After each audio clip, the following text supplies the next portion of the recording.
Welcome, everyone, to an early episode of San Antonio by Night, the epilogue episode of Season 2, The Oncoming Storm. Our three coterie members have all found out exactly what it is that they're facing and have some things that they need to tie up before really hunkering down and getting started with this war that they plan to fight, that Urien plans to instruct them on, and hopefully be able to keep the Camarilla from taking over the city.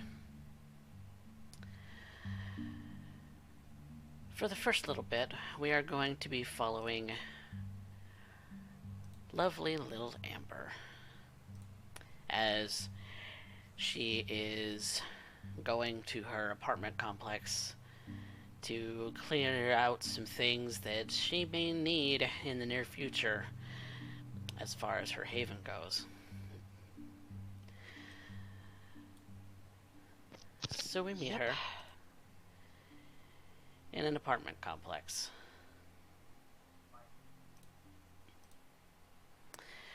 The buildings are tall, the grass is green, lights are strung between each of the buildings to kind of give the exterior of the place a nice little ambiance.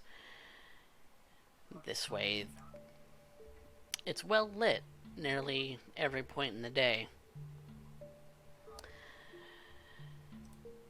And you have come with none other than Benji to give you a little bit of backup, seeing as things didn't go nearly as you had planned. He's back to his usual self, fully formed, nothing out of the ordinary, with his body has, since having taken on hue. But he's there with you in the car, in your little skyline.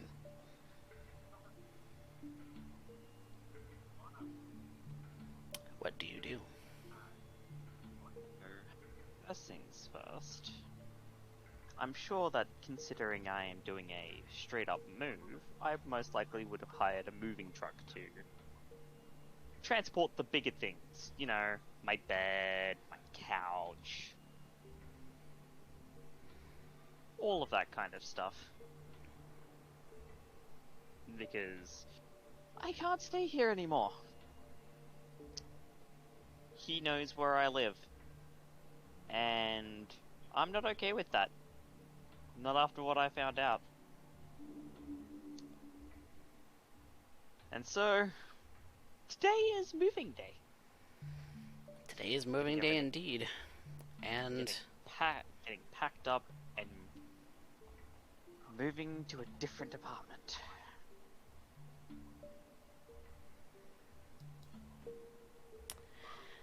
the only problem being is that the person that you didn't want to see at this particular location is also near the moving truck.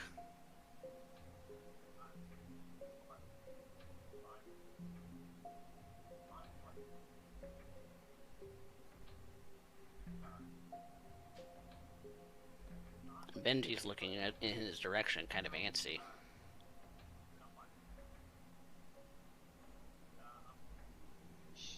She kind of figuring that he's there. Slow turns towards Ashley.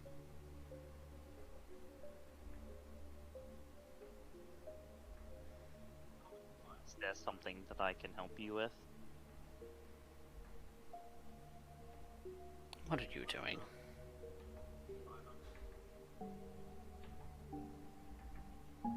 Don't you see the truck? Today is moving day. Yes, I see that. You don't think that I would realize when it is that my child, who has had her haven in my domain, that I wouldn't know?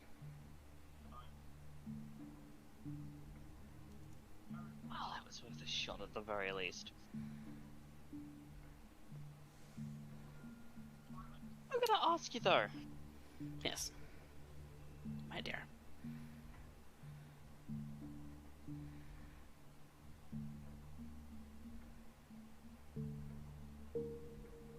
So, I don't know if you know. Hugh's dead. I'm aware.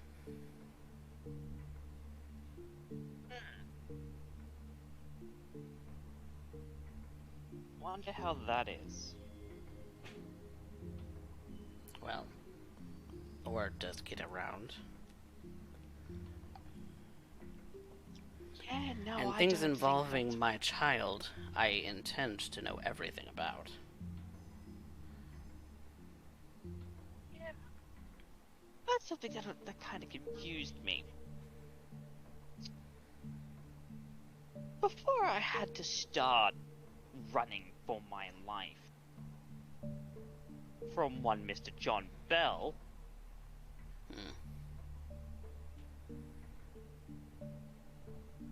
there was a mention that if I was hurt, someone would be very, very pissed, and I can only really think of one person who would fit that bill.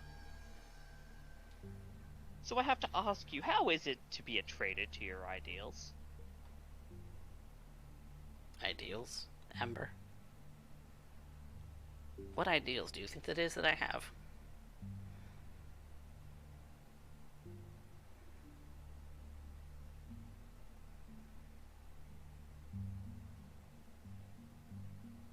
Do you think I have ideals about an idyllic city?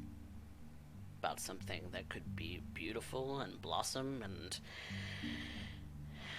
be everything that my little girl could ever desire? Yes.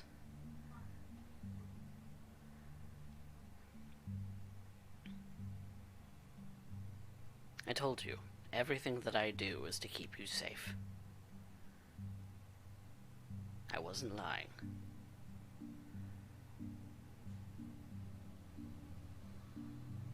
So, you decided to trample on the memory of our fallen Baron for what? For me? It is regrettable that Baron Delgado perished as a result. But I'm pragmatic, Amber. I know when I am looking at something that is going to cause destruction and the loss of kindred life and of kind life, and know when the better option is the pragmatic one. I'm very entrenched in this city, and I would not like to see it burn. So, ideally, this would come to an agreement between all parties involved that would be beneficial for everyone.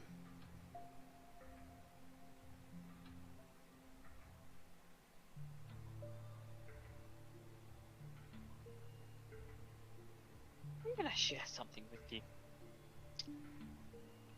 There's your behavior. You wanna know what that you wanna know what that's called, Ashley?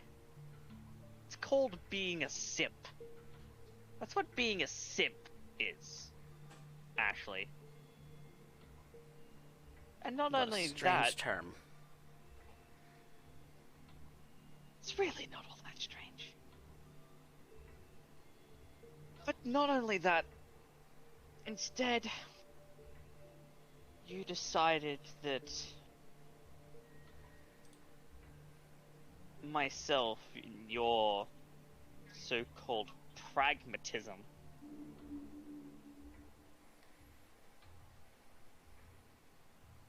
was worth the price of betrayal. Betrayal. Yes, betrayal. You think I have betrayed anyone?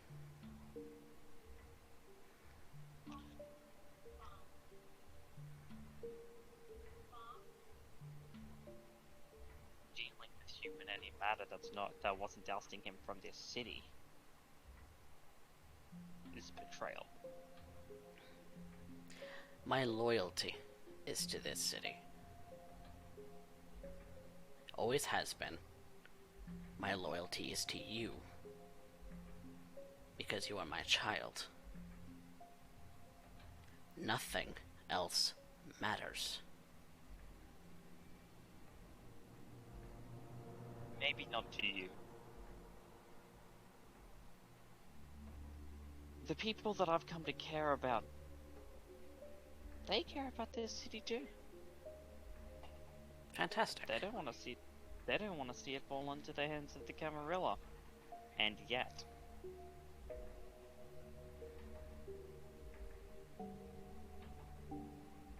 which is why we all fight tooth and nail to get rid of them.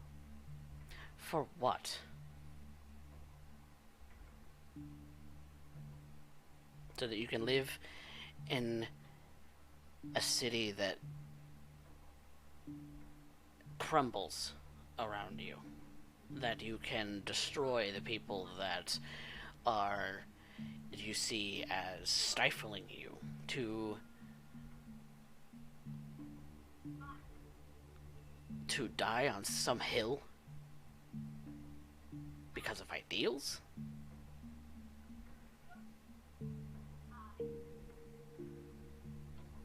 What's so idyllic about that?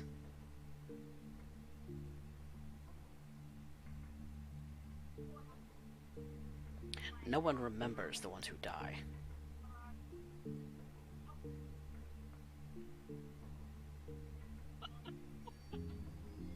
Oh no. Look, I'm not going to explain it to you, but let me put something to you.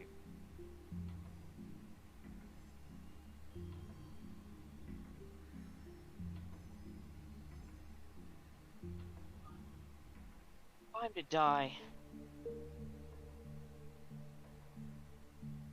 I would rather burn out than fade away into obscurity.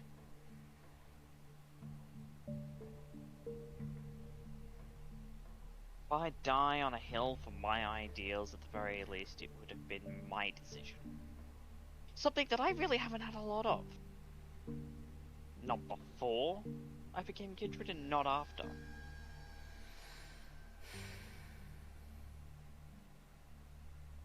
I think that's something that's never really sat well with you, has it?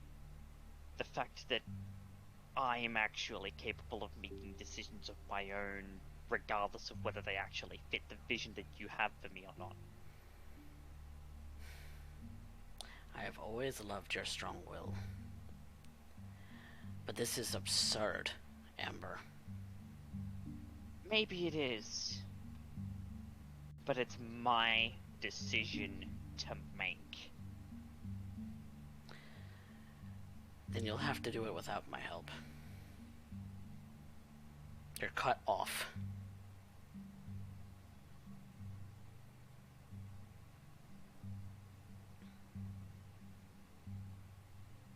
I would like you to leave the premises.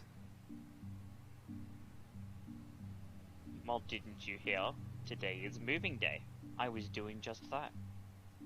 You think the rest of this is yours? You think it's not?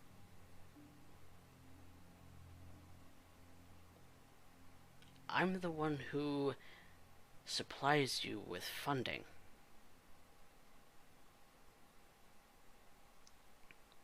Didn't you think that stepping on my toes you would be cut off financially?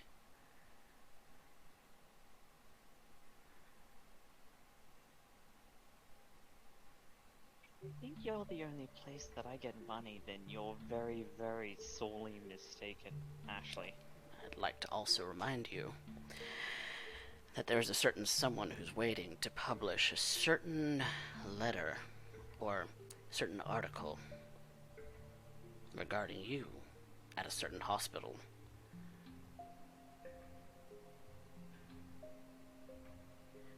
Don't Yes, make me.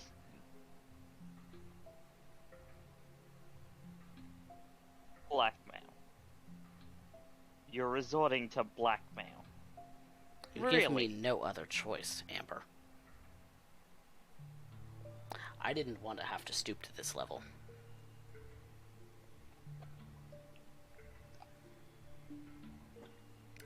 But if you don't want my help, I can just let things be and let them fall where they may. And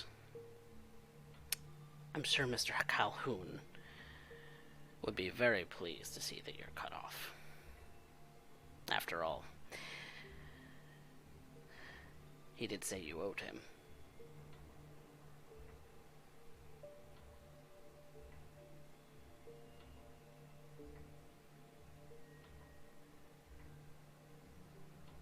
That's all the confirmation I needed. I figured you'd come to that conclusion anyway. There's no sense in hiding it now. It's just confirmation that you have become the sum total of everything that I despise in this world. You are no different than the people who controlled my life before I became kindred.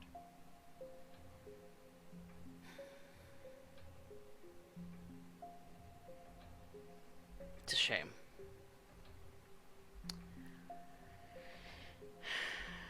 You make a lovely child, but I suppose at this point, we're nothing to each other.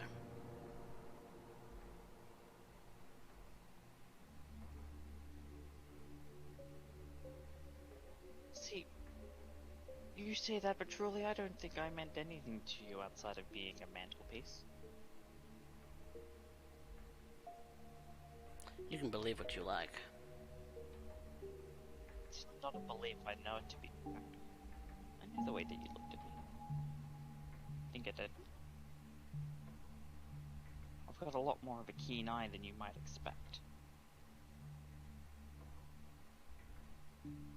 I would expect such things. How is Benji holding up right now? He's just kind of leaning against the skyline, looking like he's fuming. But he's letting you handle the conversation.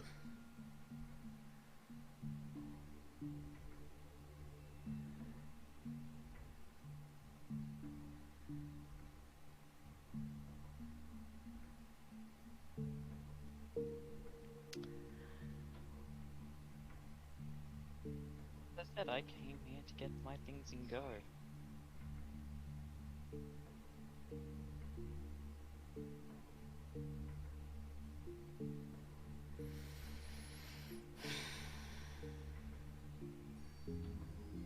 That's what I told you.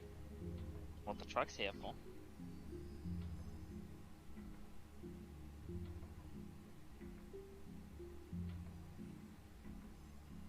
And if you don't think that I didn't bring some of my own, didn't bring my own stuff, you must be joking. Suppose you can take some of your equipment with you. You're gonna have to make money somehow.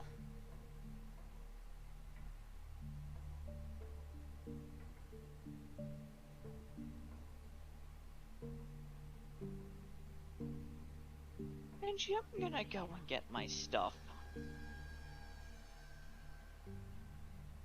If he makes a move to do anything,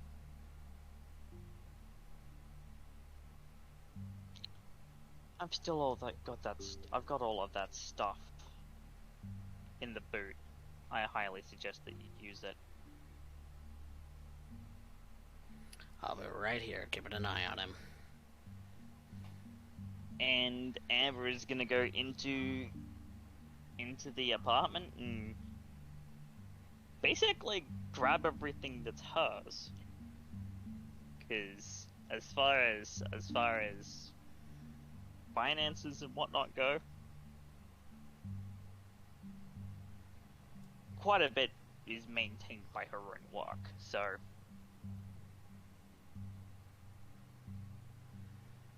So that'll be the kinds of things that she's grabbing quite a lot of her clothing and probably bringing bags in and out. Mm-hmm.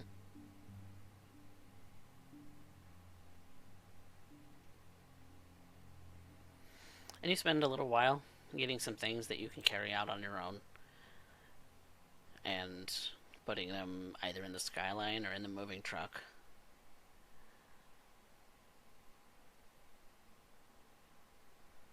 Ashley standing there stoically. Benji standing there just staring at Ashley against the skyline. Yep. The two of them kind of look like they're glaring at each other from time to time. And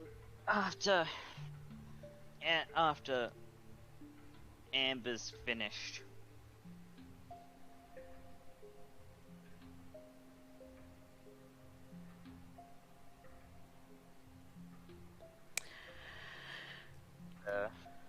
the moving truck is sent along to the new location. Amber is simply going to stand there.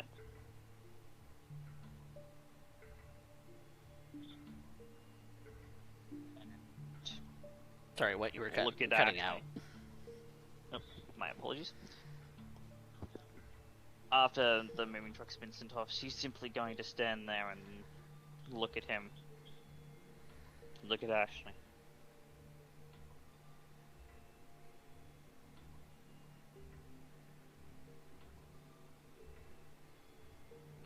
Good luck.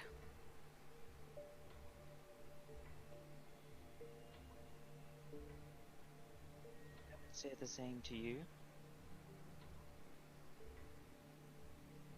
But I think with the things that are going to happen, you're going to need a little bit more than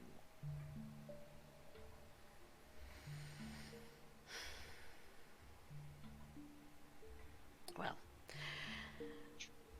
Main, you're a traitor to the Baron, and you're a traitor to the Anarch movement.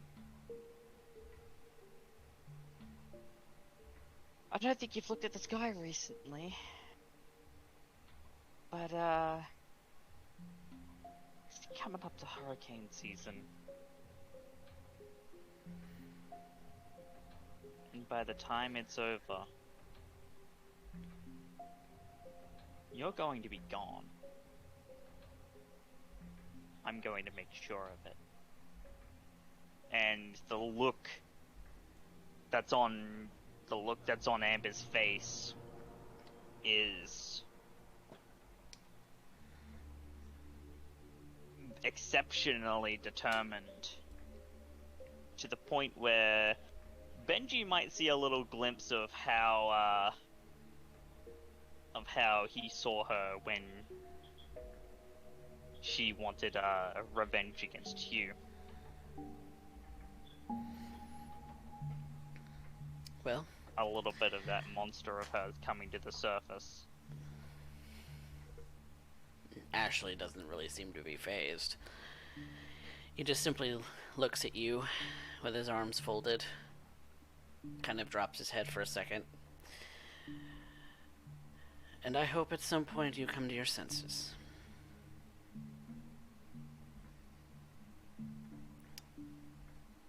Because the last thing that I want is for you to be destroyed.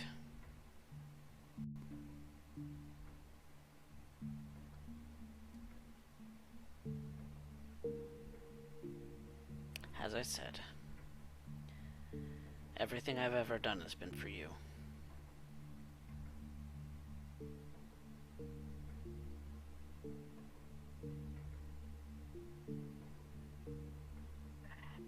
Think about that. You say that, and yet you never actually really bothered to ask me what it is that I wanted. I did ask you what you wanted, and you said you want to die on your hill.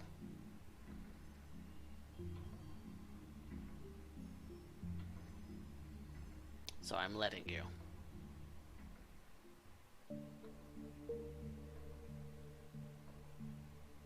Now go. Happily. Come on, Benji. Benji doesn't let his eyes stray from Ashley for a second as he gets into the passenger seat of the car. Yep. Peel off into the night towards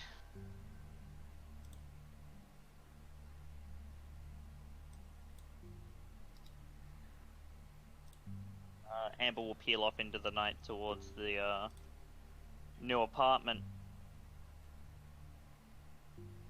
and if he has a look, he would see that Amber's kind of white knuckling the wheel right now.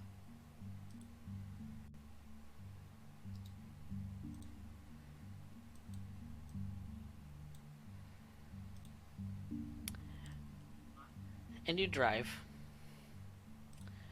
Very determined, very white-knuckled, very angry. Benji remains silent because he knows that should he say anything, it might just set you off regardless of what he says.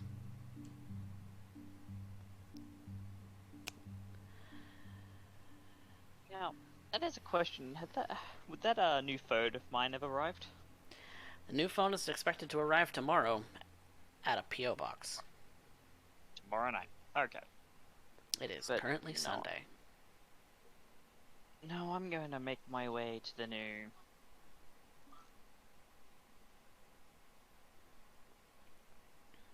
new apartment. Although that blackmail is a little bit of a pain.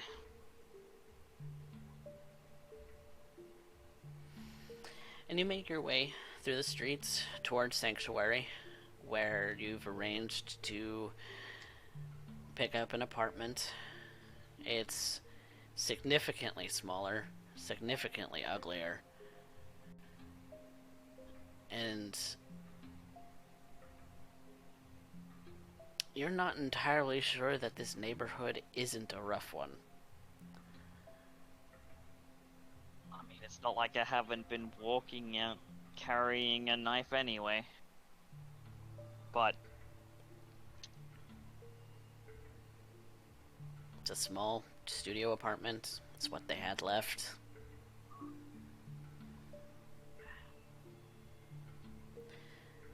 it's mine. The windows aren't even light-proof yet. No, probably spend some time moving in, light-proofing everything, getting everything set up properly, making the house a home.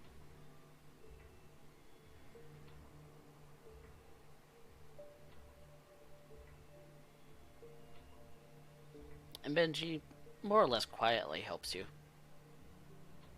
get things into the house from the moving truck. And once all of the bags and boxes that you were able to pack up are inside, you look at the stash of things that you have in your name now, and it's small.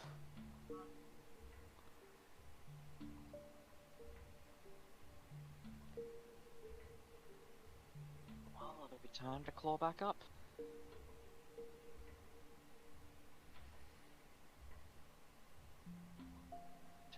That was mine. I can make more that is mine. Give it some time. Yeah, you got all eternity, right? Yeah. Yeah, I do. But Benji.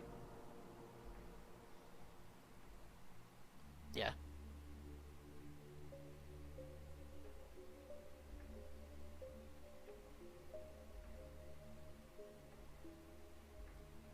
That night.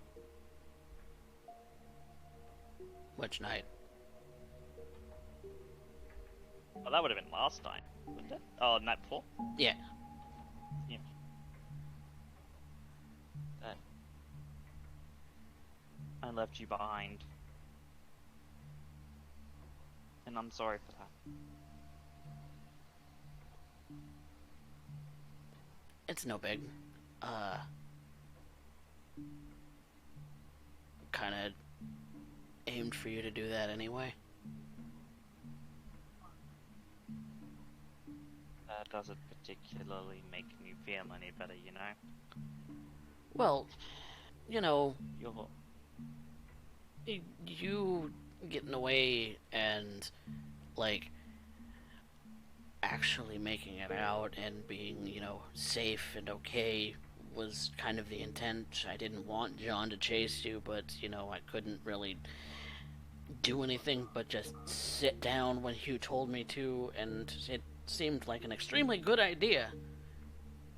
It was a very good idea that I did that. He did the command thing. I hate that fucking thing. Well, he's not anybody's problem anymore, so, there's that.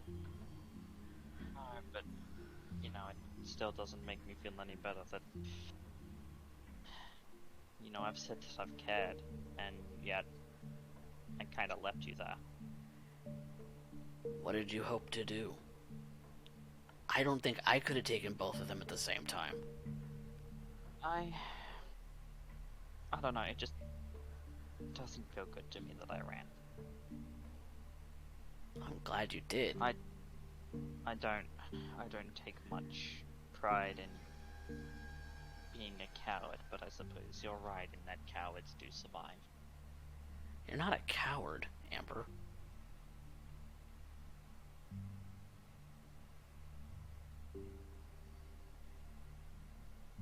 Fuck, you drew John out of that whole fucking thing.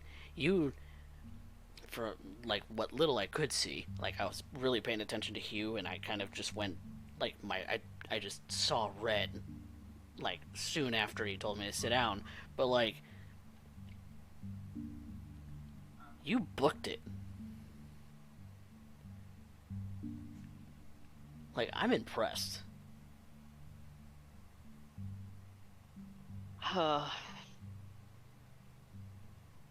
You know, if I could have felt it, I'm sure my legs would have ached and my lungs would have burned. Yeah, be glad they don't.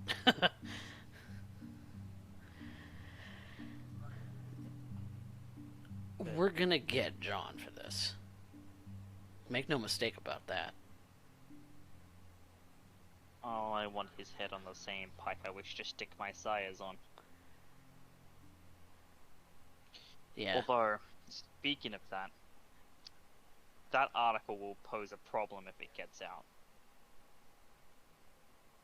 Yeah.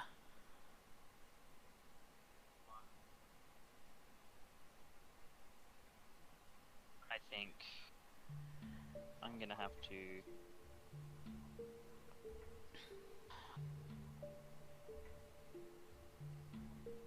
pull a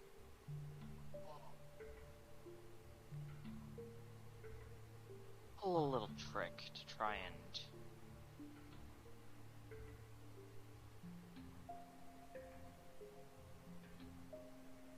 make sure that he doesn't, either by convincing him or by deleting the article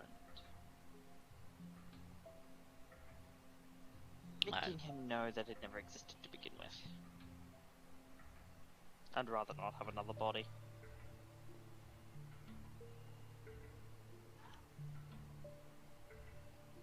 Although I am kind of hungry too, so feeding on him might not be such a bad idea. If there's anything that I've learned, you be careful about that. 'Cause... yeah. Well, yeah, you should eat, but just... I don't know what I'm trying to get at. I think I have an idea, is what I'm saying. If you have an idea, great. I may need your help though, just in case it gets a little bit rowdy.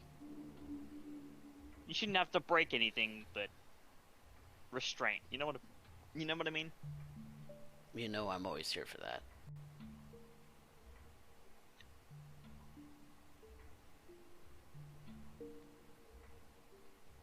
I'm always here to help.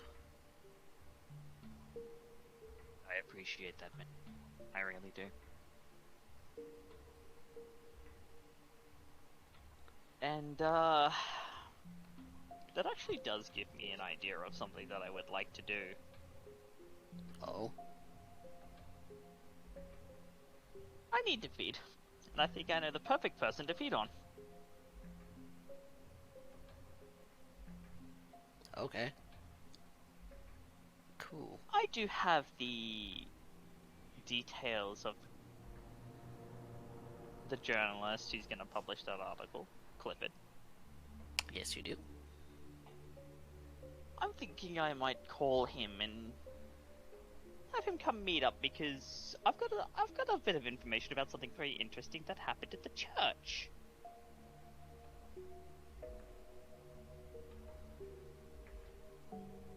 Okay. And where do you want to meet him?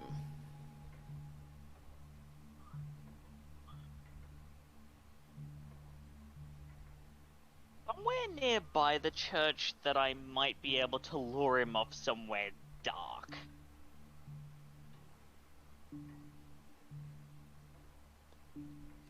Okay. Are you giving him anything of significance? Yeah, the church was broken into and some of the things inside were taken. Because some things were taken. He would actually already be aware of that because they... Police stuff. For Mass, the priest didn't show up. And his home was empty. So they know something's up with the priest. He may have ditched. Sure, I could probably weave a story about Amber having gone and talked to Father Trent and him having fled the city. Okay. And I'll go ahead and let you slake 2 hunger from him. I'm also gonna linger and kiss him in that. Fair enough. So I've got that. And now comes the hard part. Now, I know that you've probably heard about a lot of rumors about me regarding a particular poor girl at the hospital who had taken her own life. Yes. Tragic story, that. A lot of people are trying to say that I was the one who caused her to leap out that window. But it's not true at all. It is a fabricated rumor. Then what caused her to jump, Miss Dupree?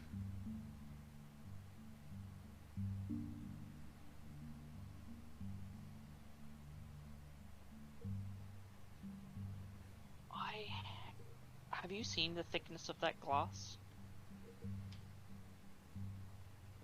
It's very thick. It's, under normal circumstances, shatterproof. A girl of that size and frame would be able to bust through that glass. Even if she ran at it full bore.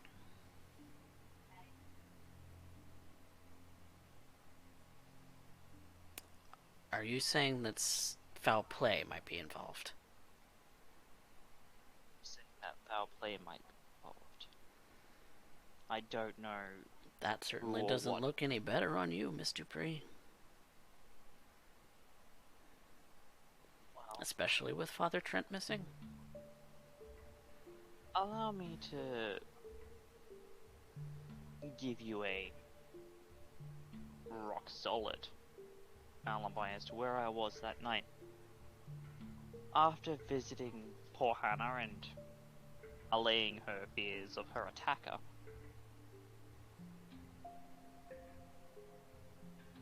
I left. And I believe that night, after that, Amber went to, was it Club Lush?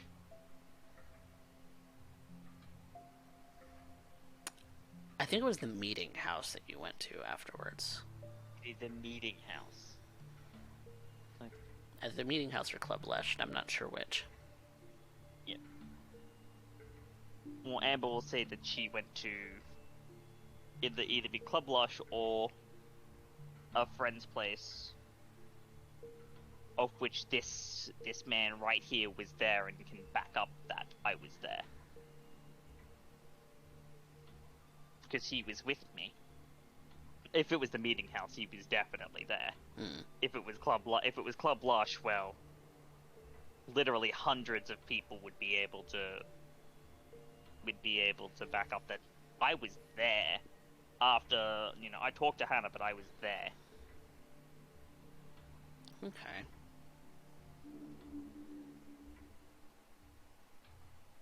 The police are going to want to hear your side of the story. You know that, right? I will give them a statement.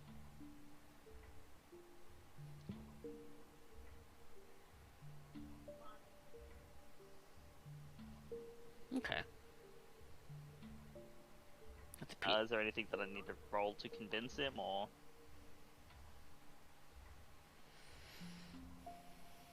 No, he seems pretty convincible. Yeah. Okay. Yeah, no, just... I don't know why someone would spread such a horrible rumor about me. That poor girl is suffering. I wouldn't want to inflict any more of that on her, or on anyone who cared about her.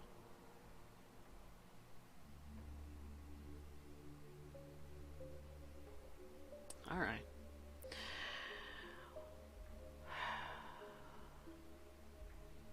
Gives me a lot to think about, and...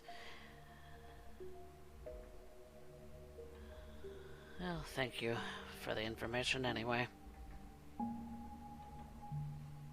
You're most welcome. I mean... I did owe you a little bit, so... Yeah, you said a scoop. This isn't a scoop.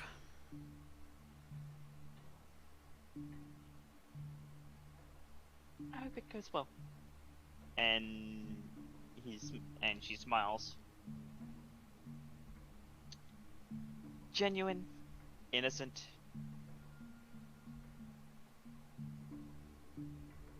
But this will be where I head off. I've got a few other things that I need to get done tonight. Have a good night. He just kind of stands there scratching his head a little bit. And goes eventually back to his own vehicle. Yep, and she's gonna finish getting everything in the apartment set up.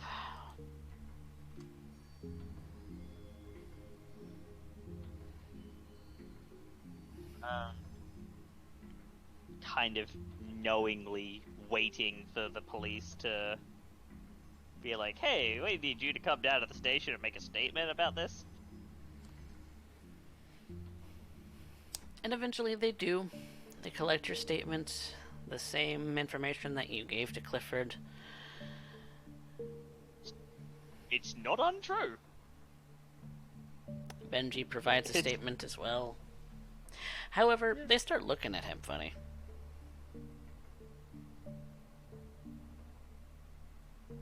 Oh no.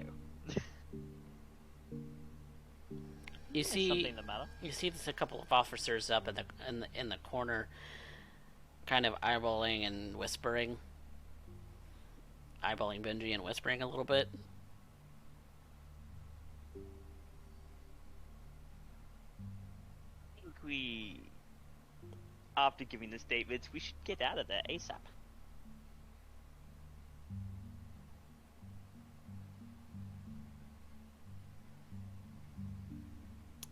One of the officers kind of stops you as you're about to leave. Kind of stopping in front of Benji. You look strangely like someone we were looking for. And Benji just kind of pipes up, I don't know what you mean.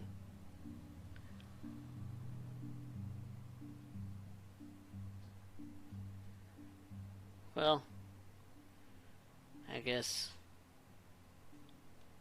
there's nothing to it.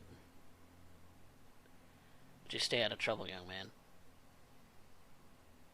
And Benji kind of eyes you for a second and then back at them. Oh. I will make sure that he stays out of any trouble that would bring him here. And Benji just kind of says, okay.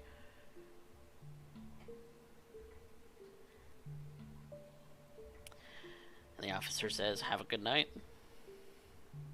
You as well, officer. And the both of you are free to leave. And Amber is gonna head out and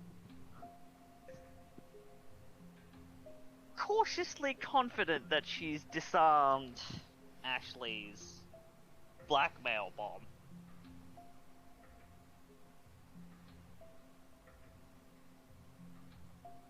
But now that that's done, there's only one other thing that I can think to do. And I think that's to take a little visit to Velda.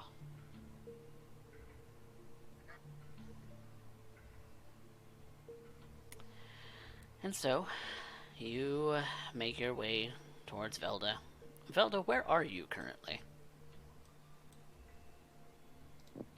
That's a good question. She's probably hanging out at Club Lush for a bit. Okay. Getting to know the place. Getting to know the regulars, that sort of thing. Seems like a very Velda thing to do. So, Benji and Amber, you make your way toward Club Lush, since you know that she's been kind of hanging out there for a little bit. Hasn't really done much else today. And it's fine. A little bit of relaxation, especially after the last few nights, never really did anyone any harm.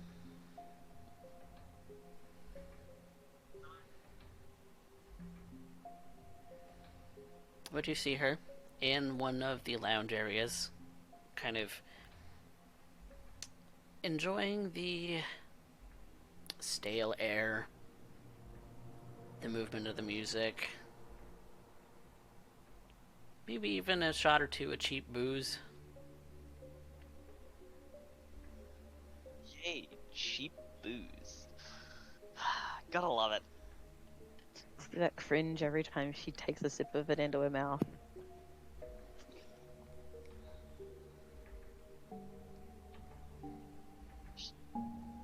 So this when Amber is gonna come over with Benji. Velda, darling. Amber, how's your night been? Can't say it's been overly pleasant. Oh? Is there a private place where we can talk? I'm sure we could take one of the private lounges.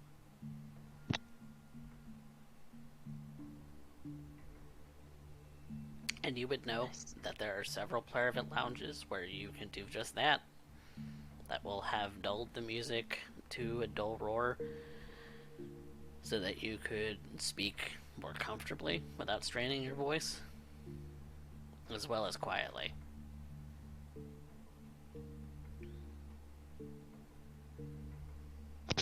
Yes, and that's why we'll go and sit for a bit.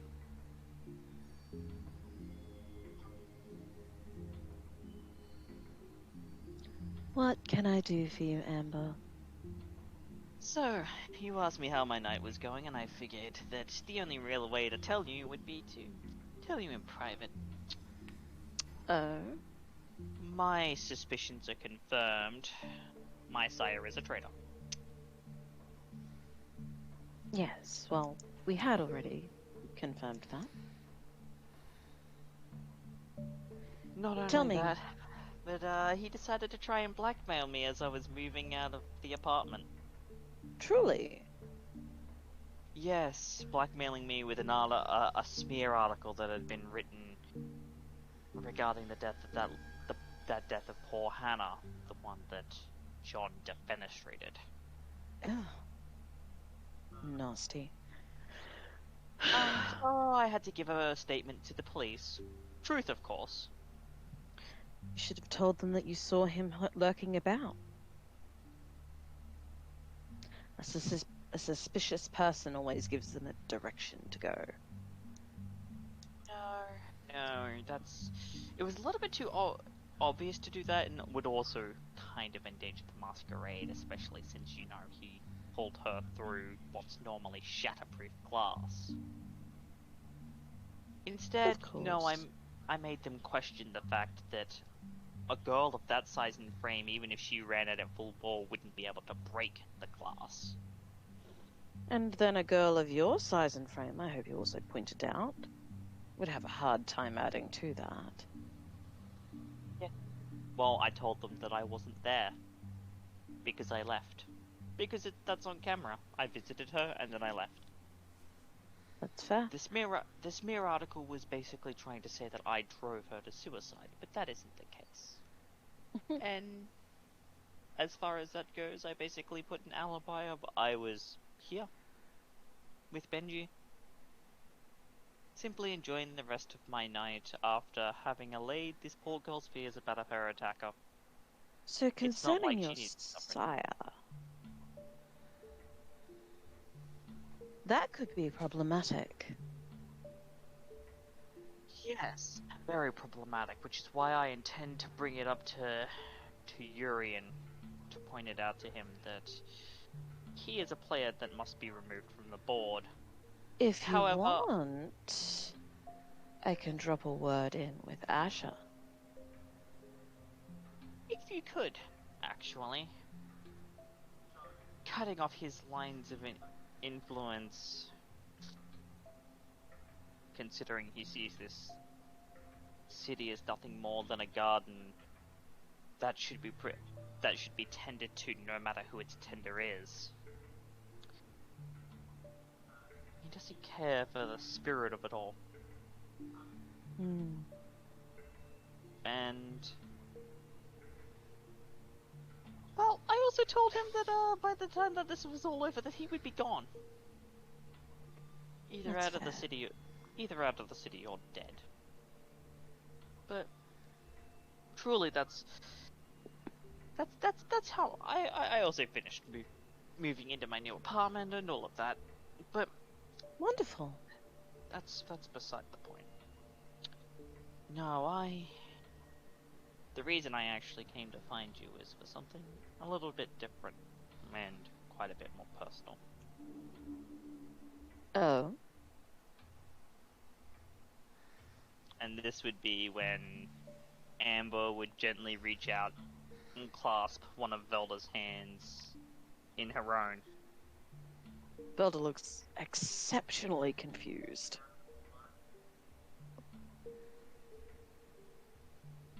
Thank you, Velda.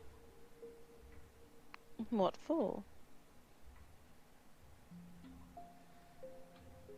I brought you into this mess because I couldn't deal with the task that I had been given on my own. Despite all of the shit being flung about and everything getting more and more and more complex, you could have run at any time, but you didn't. You stuck by it,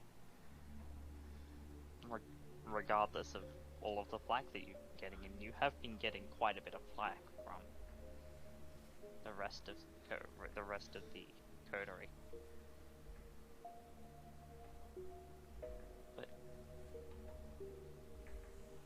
When I needed you most, you stayed. And I truly, deeply appreciate that. You had no reason to, and yet you did.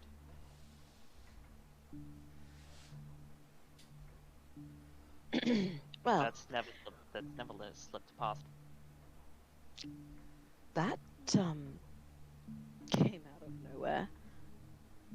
But you're welcome, Amber. Truly.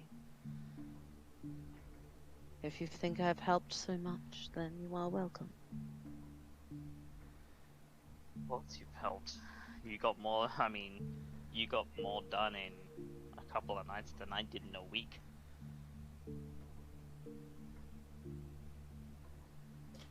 It's not like you couldn't have.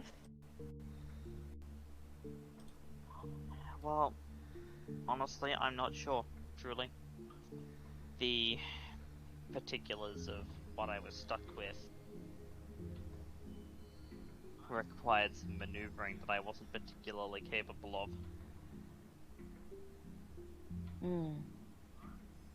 I'm not so sure of that, but... Well, I think you sell yourself short, Amber. I'm sure Benji there will agree. Yeah, there's a lot of things that you do pretty well, Amber. I know, but I mean, I couldn't even deal with a police detective and an old man. Because Hugh got in the way. Well, Hugh was a large problem. Speaking of which, I do believe you no longer owe Calhoun a favor. He seems to believe otherwise, but no, Hugh is gone. So, no, I should actually probably tell him that. Tell who what?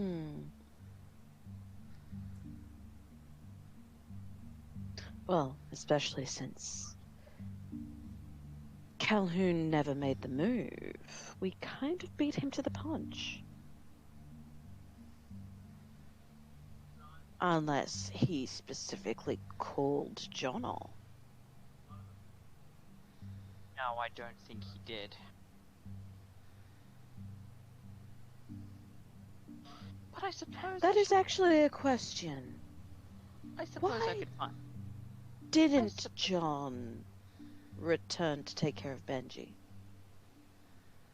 I think he was too stuck in the fact that he had caused a traffic accident to many people. He wouldn't have been able to escape without the police being called on him. Perhaps. He was sufficiently tied up.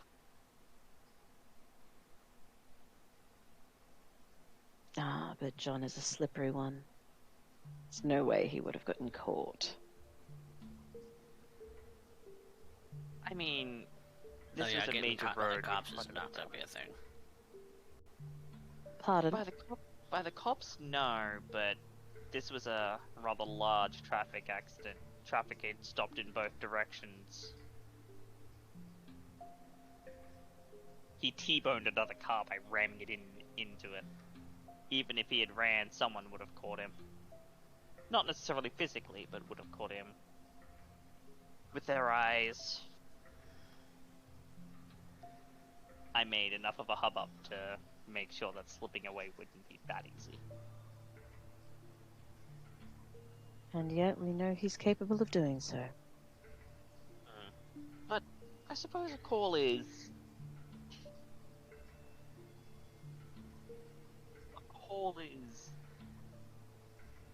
required.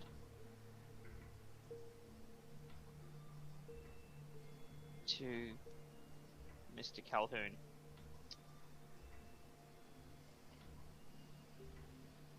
Confirm his suspicions and whatnot.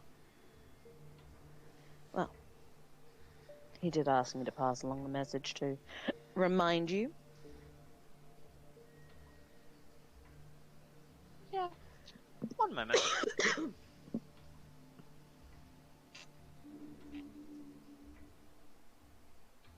and she's actually gonna call the hospital.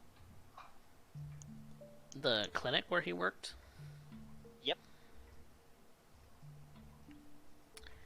You get a receptionist. And they answer, "Hello? Dr. Tanish's office."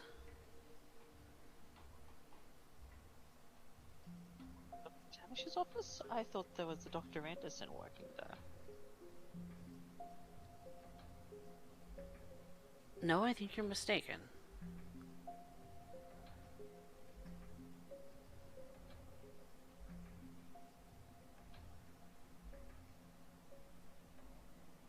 I'm sorry. Oh, it seems that I have called the wrong number. My apologies. You have a good night. You as well. And she hangs up. If you had have waited a moment, I would have been able to tell you that Urien, Doyle, and I visited Dr. Anderson. Ah. Which is why we know that he's Calhoun. Now, after that, you don't think he's going to stay in the same place? Well, I mean, it depends on if he had enough force to think that he could defend it. But I guess not. No. Now that he knows that we know, staying in the same place is just suicide.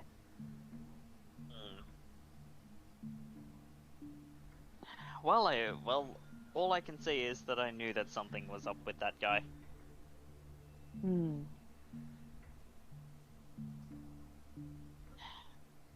He did talk about coming to an agreement, but I don't think that's something that can be reached. We'll see. Yeah, we'll see.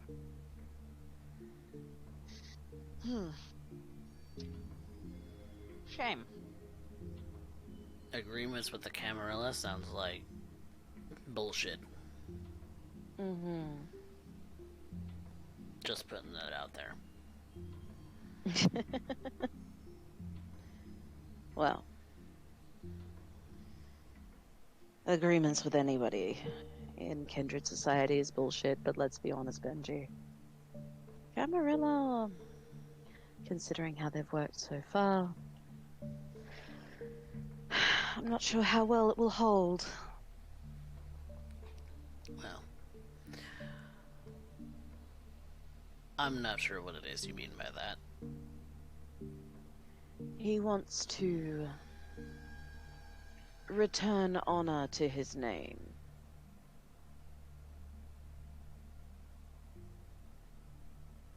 Calhoun is a Ventru. Right. Okay. Kind of makes sense. I don't know. Isabella's never been that concerned, I guess. Yeah. She kept her ex's name.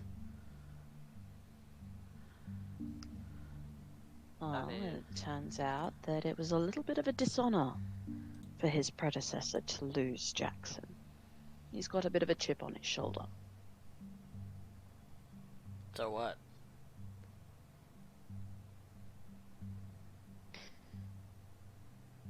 So, I don't think words with him will hold water, that's what. But that's just me.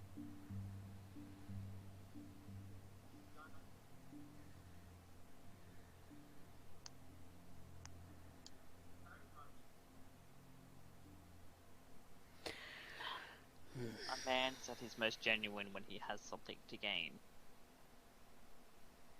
When he would see his current life's goal realized. I say current life's goal for the simple fact of we are eternal after all. That when one would see a goal like that realized, they are at their most genuine.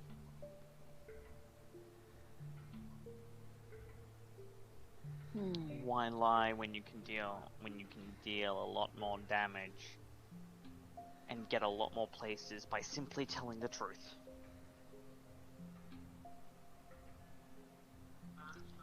But no, True. I don't believe that Calhoun actually offered any assistance in that matter, and therefore I don't feel like I owe him anything. Oh. And if he did, well, I already cleared up Hugh. So Well, Benji cleared up here. yes, and she cleared up Hugh. Wait, aren't we telling people that Urien did it? Urien? Yes. Yes, we're telling people that Urien did it, but we know the truth. But amongst our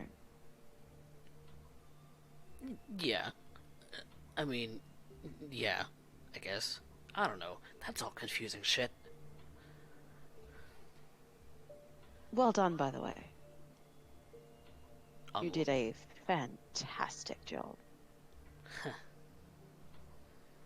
Yeah, when I let loose, they tend to crumple into pieces.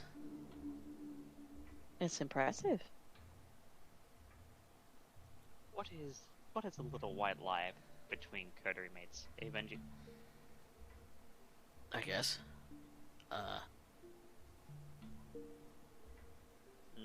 And she smiles.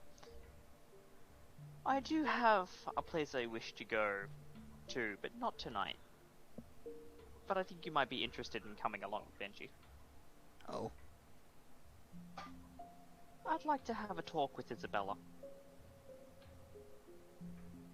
Okay. Not anything bad, just some holes that I'd like to have fixed.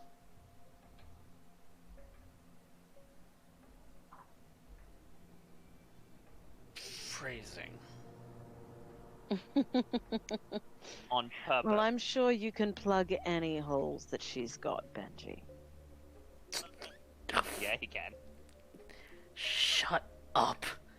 God. Not again. Oh You're looking a little pink around the ears. my. He just kind of rolls You his know- eyes and folds his arms and leans against a wall. Sometimes, Benji, I don't think you know just how adorable you are. I'm not adorable. cute. I am a terrifying source of evil. A terrifying it- source of evil. I know, and that's hot. And that, I think, is where we're going to take a break. Be right back, everyone, for Velda's pursuits.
Welcome back, everyone, to the epilogues of Season 2 of San Antonio by Night. Velda, after everything that went on with Amber and having spent the whole Sunday kind of relaxing and taking in all of the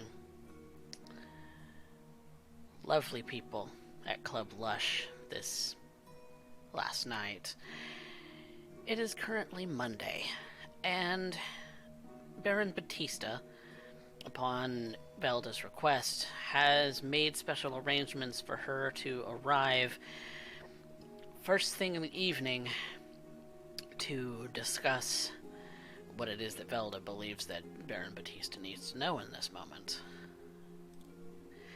And so, Velda, you've been brought up to the top of the tower. You're looking nice as ever, as this diner does kind of have a bit of a, not really a dress code, but an assumed atmosphere. And thus you've dressed appropriately, and Jaden has guided you towards Baron Batista's office, through the kitchen, and has allowed you enter, and there she sits in the desk before you. Baron And Batista. he closes the door behind you. Velda, how are you tonight? How are you? I was about to ask you the same thing. I'm doing as fine as could be expected. Hugh has been taken care of. Fantastic. But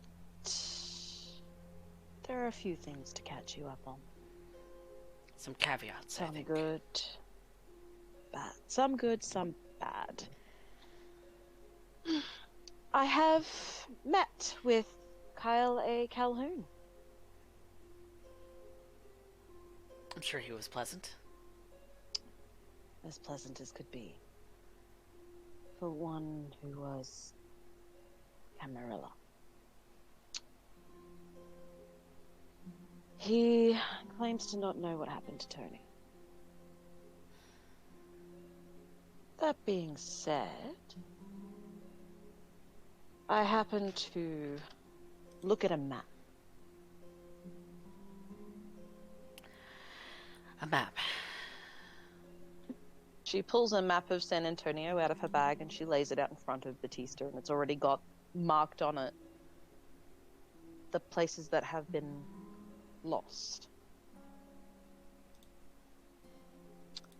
These are the areas that we know have had troubles with Camarilla or have been lost.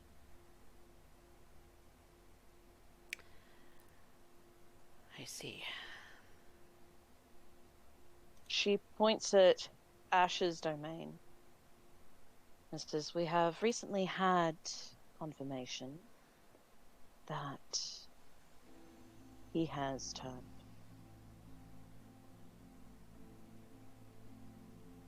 And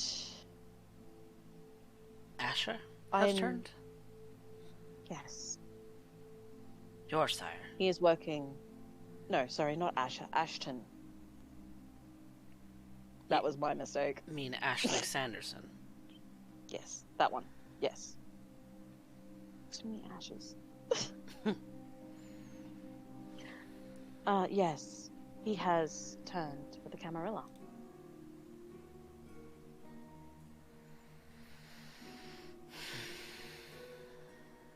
Well, I had hoped that we would rely on him.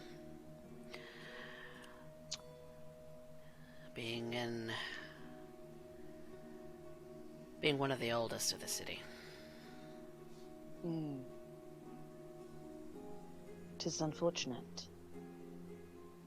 We were also betrayed by one who is working amongst us. You remember how I mentioned John Bell?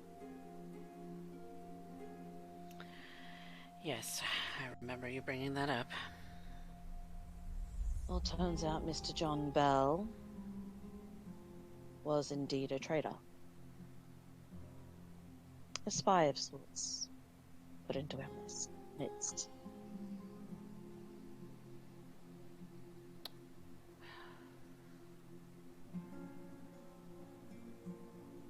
And she's...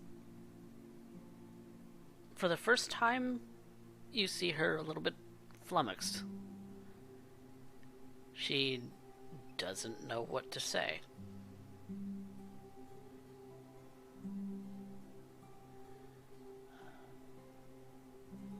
And I believe he may have killed Trent.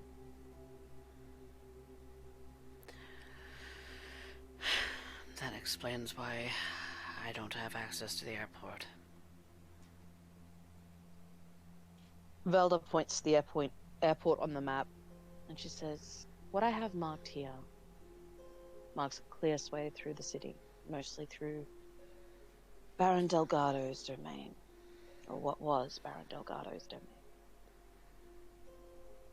I do bring good news, however.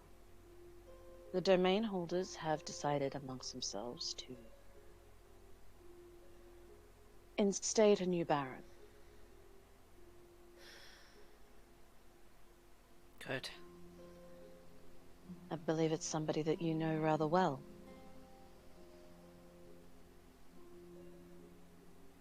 One of Delgado's constituents, I'm imagining. The holder of Sanctuary. Mr. Doyle. Mm-hmm. How strange, he's so young. Young, but very capable. Well, I hope they haven't made a rash decision.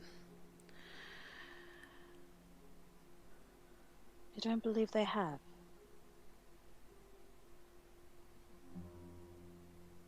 And what do you have to say for Mr. Doyle? Do you believe 100% that he is capable of maintaining that domain? I believe that he is determined to do so. No matter what the cost.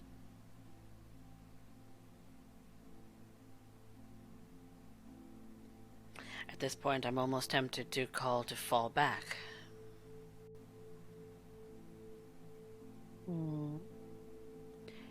Because with the airport cut off from me,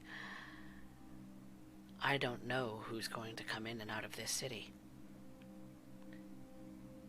Then perhaps we should start taking territory back.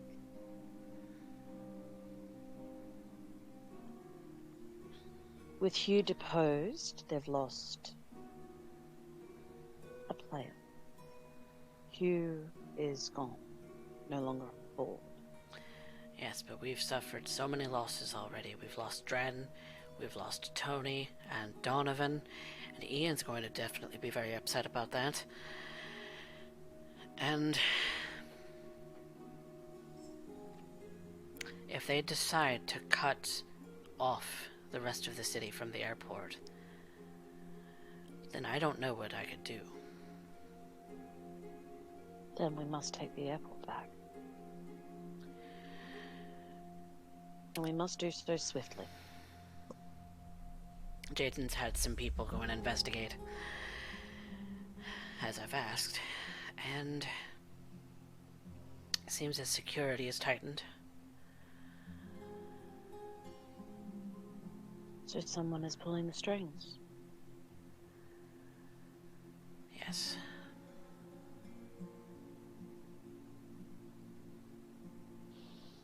Interesting.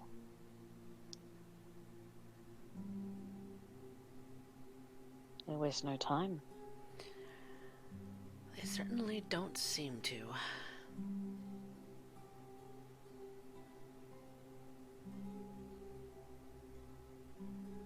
I have also managed to fulfill part of Delgado's last wishes that I received. Concerning the Elysium. Yes, I believe that you were doing that as a pet project. She marks the location down on the map, and she says, I have a building here that is suitable. All right, I believe that'll do just nicely. I'll be sure to get word to the other barons. Do keep in mind, Miss Velda, that when you open an Elysium, that safety is guaranteed to all people who come and go, by Camarilla law, anyway, and that all kindred are welcome, Yes. including those you may be opposed. Yes. Do you have high enough security to ensure that kind of... That is something I am still currently working on. Then I think until you do, why not open it? Of course. Unless you have some trick up your sleeve that you have some security team hidden somewhere. No, not yet. Not yet.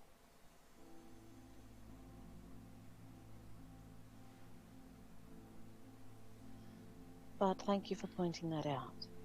It had skipped my mind with everything going on.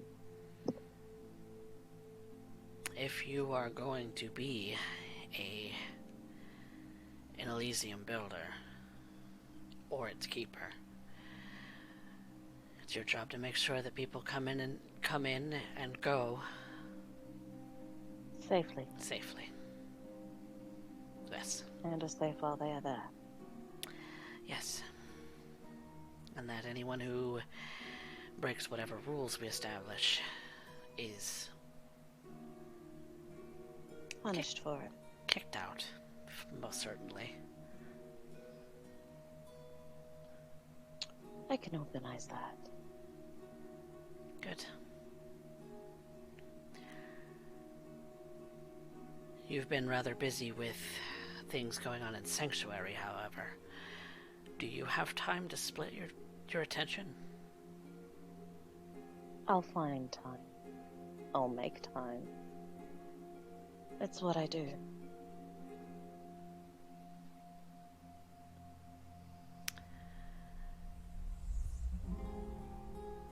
Perhaps you should think about taking on someone who would be able to assist you. Just as Jaden assists me. Yes. That's something I have considered.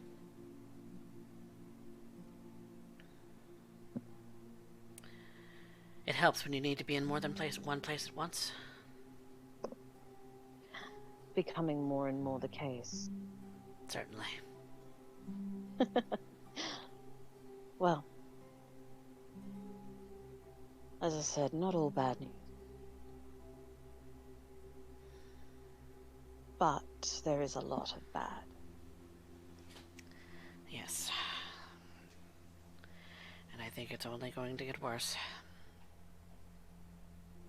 For now. It also seems that Mr. Calhoun is seeking to regain the honor of his name. Given what his lineage has suffered, it doesn't surprise me. Indeed. So perhaps that is something that could be used.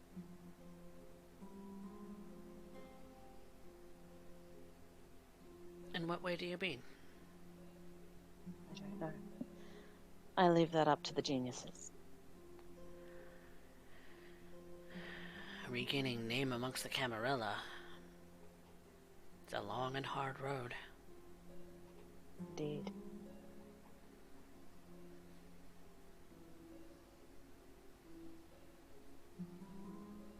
taking the city would most definitely be something to give him quite a bit of clout amongst the Camarilla.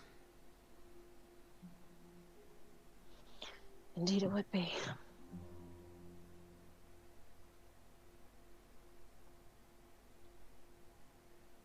With a county of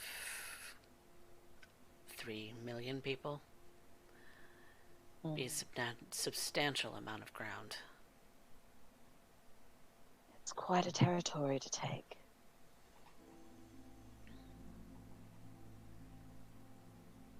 And if they have Dallas backing them up, I don't doubt that they are well funded.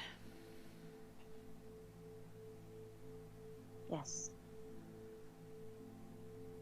He was hiding out in a doctor's office. Venture come from all walks of life. But it may give you some semblance of idea as to his intelligence and how he functioned. He had stepped in as a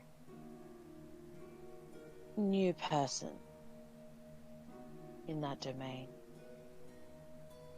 And Delgado's domain has always been very welcome to outsiders, and yes, but the domain that he stepped into is contested by those that hold it.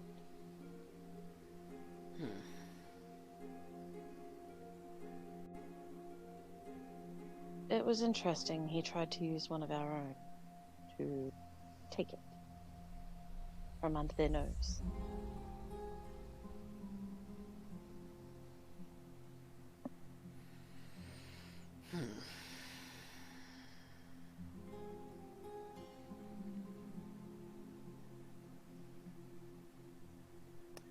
Are you sure you're not getting mixed up in a bad crowd? And she just smiles, kind of playfully. Velda just smirks and she's like, what crowd is a good crowd? Baron Batista. Especially amongst our kind. Touché.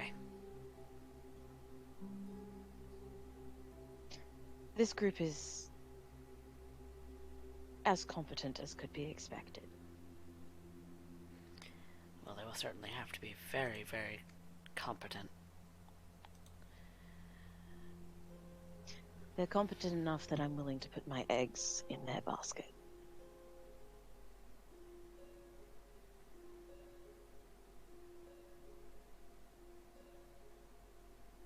All of your eggs? Not all. Just a few.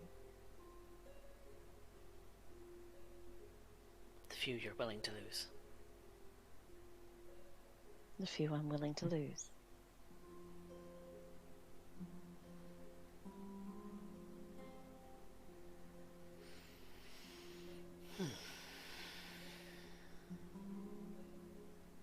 Well, I certainly wish Mr. Doyle luck in whatever it is that he pursues in that domain.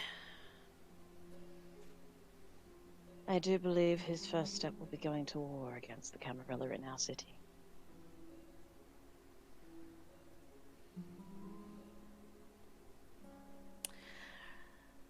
Then you may tell him that when Elysium opens, I will see him there.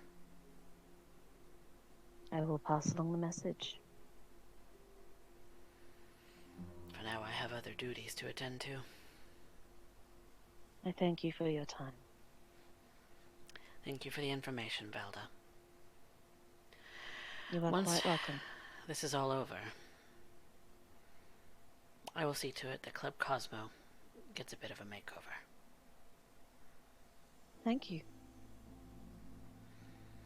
Hopefully, this blows over soon. Hopefully. With as few casualties as possible. Indeed. And with that, Velda will leave Batista to her duties. You walk out of the office, and Jaden leads you through the kitchen, through the hallway, back to the elevator, where you trek down its very long single stop.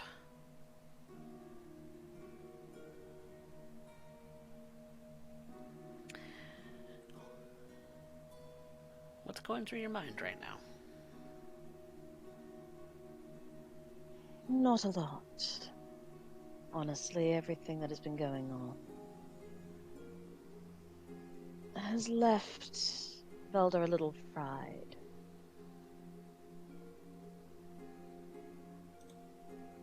She can't keep up. But hopefully she will learn to. Because if she doesn't, well, let's just say it's a result that she doesn't want to come to pass.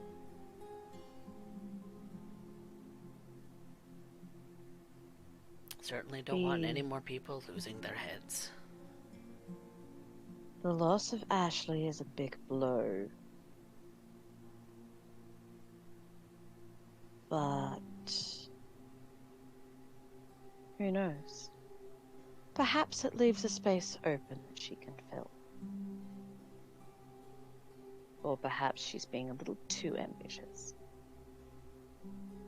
We'll soon find out.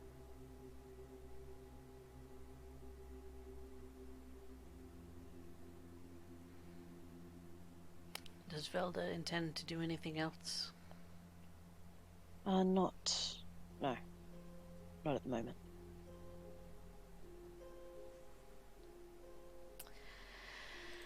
Then we will cut over to a little scene in which Urien Doyle has pulled together the people who have claimed domain and recently acquired domain in Baron Delgado's old territory. He stands in Club Lush in one of the larger quiet rooms with Damien McCarthy, Randy, Clovis, Isabella Castile, and Amber, who has recently decided she wanted to stake a little bit of claim on what used to be Bure's domain and see if she can't make a use of it.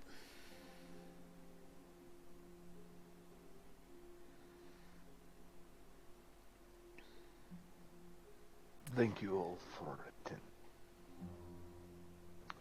I hope that the evening has been treating you all well. And you get nods around the room. I am grateful that you have joined me on such short notice, but time is of essence. So, barring any pleasantries that we might want to end up dispensing, I believe it is best to get right to the point. My apologies to the Lady Isabel. Dispensing with pleasantries is fine by me. I would rather get straight to the point as well. Fantastic. Urien throws a bag onto the table, which opens, scattering ash and a silver cross onto the table. I'd like you all to meet Hugh. Hugh, meet everybody else. You see a bit of a shocked expression from Clovis. Damien kind of leans forward to look at the pile of ash. Randy seems to chuckle a little bit, and Isabella is cool as a cucumber. Clovis, I believe you would want to test my claim. By all means.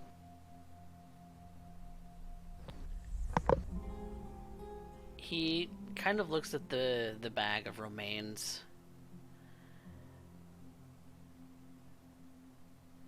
Very, very studiously. He looks at the cross in the bag. Well, I'll be damned. Come to me afterwards, Clovis. I would have words, but for now I would like to end up speaking to you all. Of course.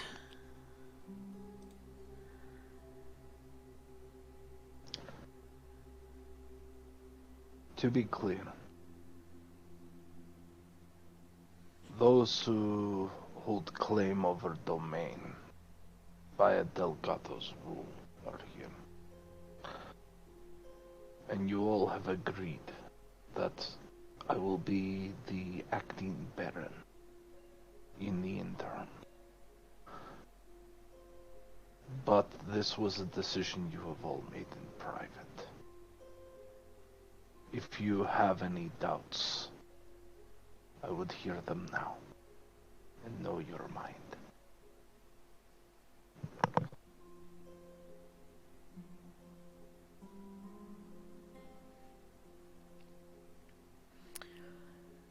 Isabella kind of pipes up for a second. Well, I wonder what would come of it. Someone so young, but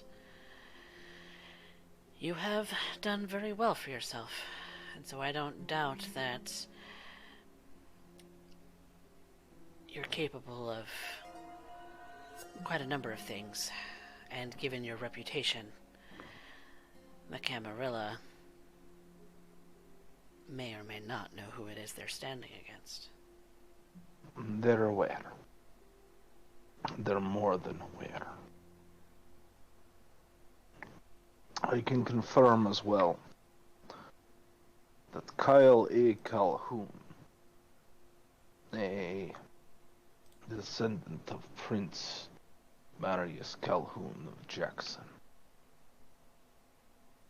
is now here in the city, along with the deposed sheriff, Theodore Galton, a Nosferatu of repute.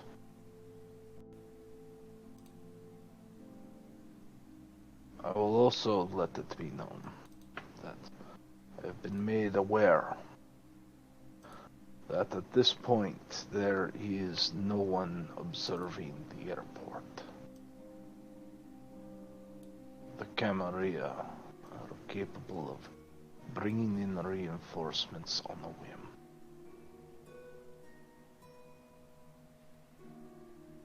No Randy. doubt. Randy kind of leans back and folds his arms. Well, that was Batista's job, wasn't it? Not anymore.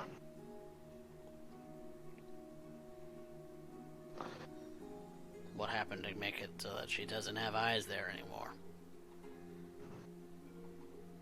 The Camarilla had decided to take one of hers.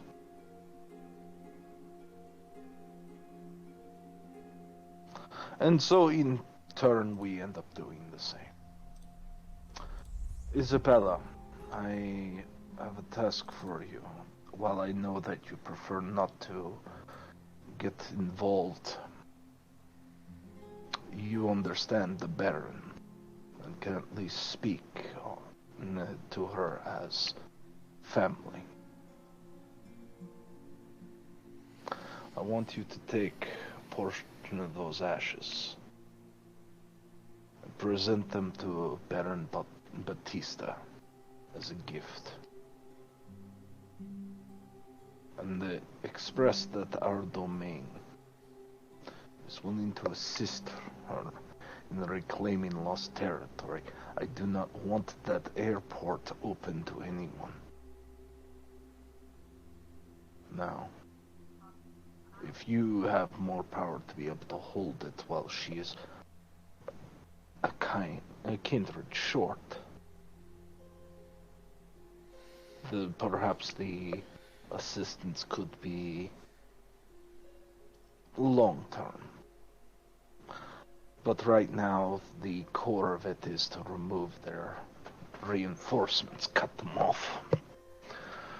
I want them in this city, I want them in the center of it, I want them surrounded on all sides. And what of La Medianoche? The Medianoche is still yours. But as it stands, those who participate in the Medianoche may find themselves to be of use come the physical altercation of this battle. I presume you have more than a few homebodies would be willing to throw down proper. They certainly like to pick bar fights. Well, time to bring them to a bigger bar. Is there any concerns of what I have stated so far? All of my help is kind, however. Yes. That is precisely why. I am not expecting you to go after the Camarilla with a bunch of tested brawlers and drunkards. However, they have ghouls, they have servants, they have contacts. I want them routed, gutted. I want them to find themselves lost in a city they know nothing about, scrambling to try and find a way to end up getting out.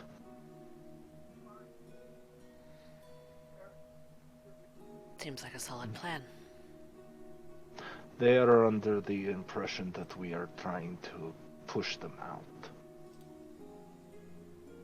It will be quite the opposite. I want them trapped here. No escape. The ashes should offer you an audience.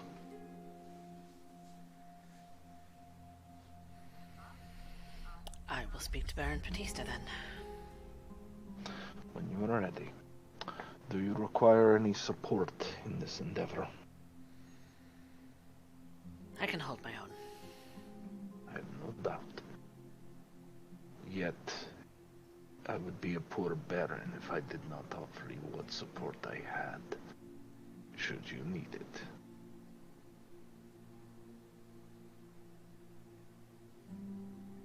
And the same goes for all of you. While each and every one of you is capable as an individual, which is what I would expect, the truth is that we need to be more for a time. Clovis. Yes. You have brought many a kindred into this domain. Those who are on the run. I have. Those who needed someone. This would let me know that you know of ways into the city that most would not consider.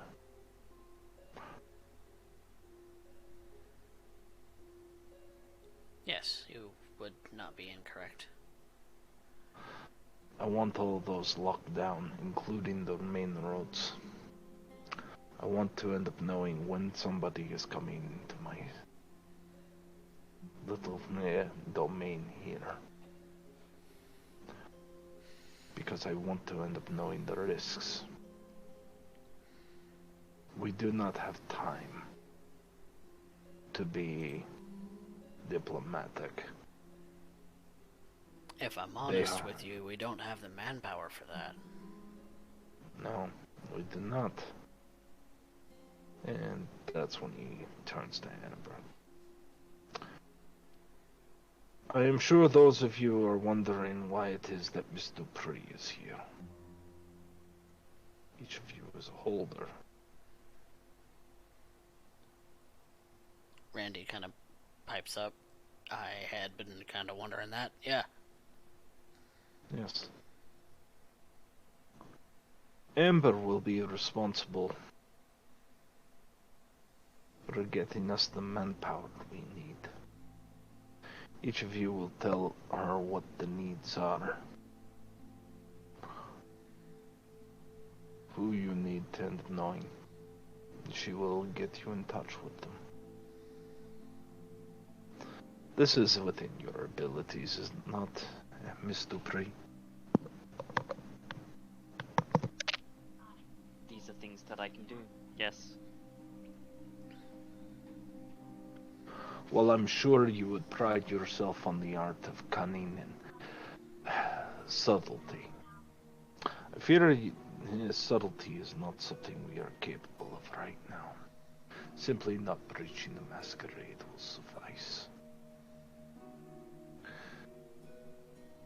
We are taking a different approach, ladies and gentlemen. Normally, we would try and end up getting to know our enemy. We will know them by their reactions. I want every step of the way for them to end up knowing that they are hounded. They need time to set up, to orchestrate, to get a foothold amongst the kind. There's only so much they can do. Be careful and know that you are hunted by invisible foes. Be aggressive. Look forward.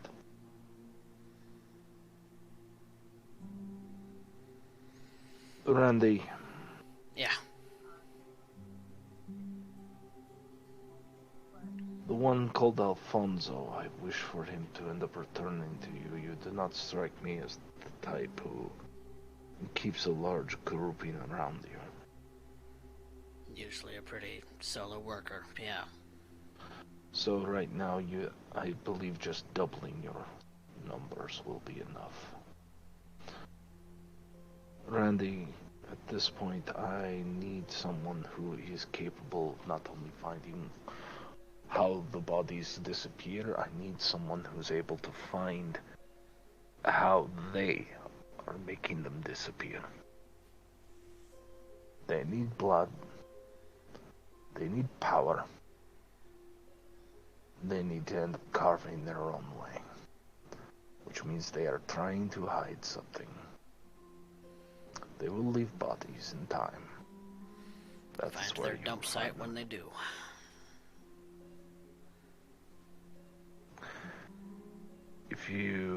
If we can make it clear that they cannot dump their bodies, that they cannot pull money, that they cannot bring in reinforcements, and most importantly, that they cannot escape, we have a cornered animal. In which case, the beast is far less cunning than a man.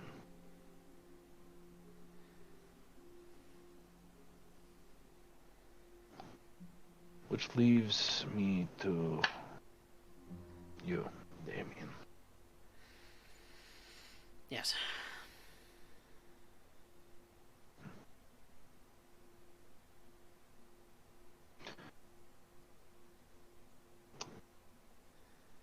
Delgado believed in you having one of the best vigils upon his domain. Is this not correct? I like to think that I am pretty good at my job.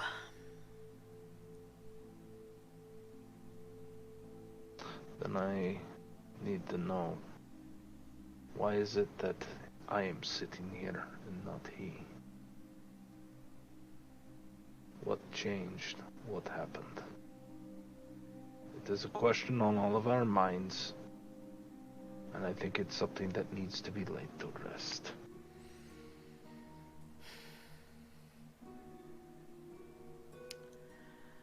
I'm usually pretty good at spotting these things, and my information network usually is very solid.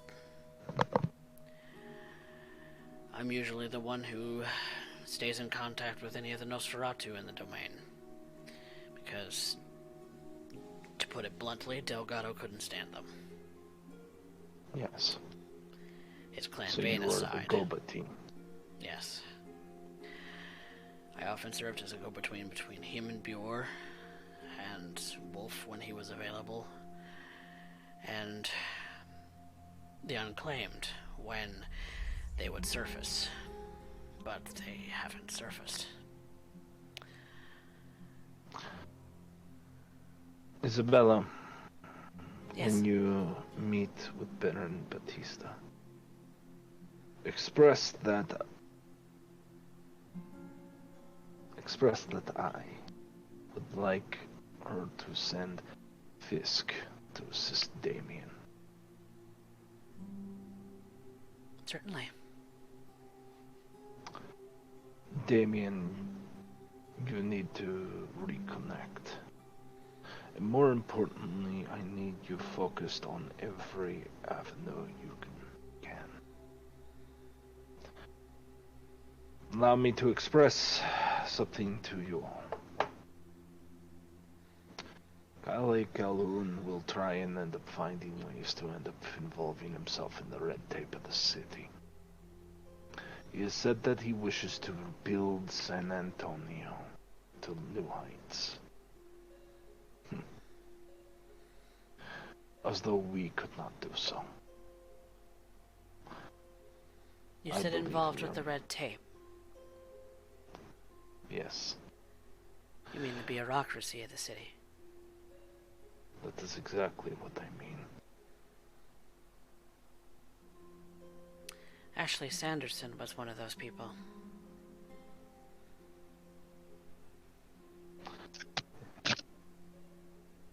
If it would please those of you, that will be my battleground.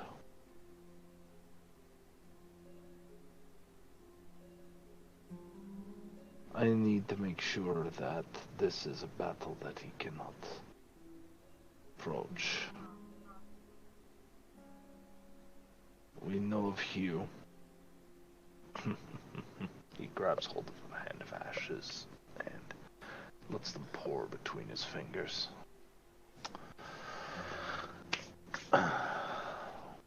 Now we know of Ashley Sanderson. We also know of, well, Galvin and John Bell. Ember, how would you describe John Bell?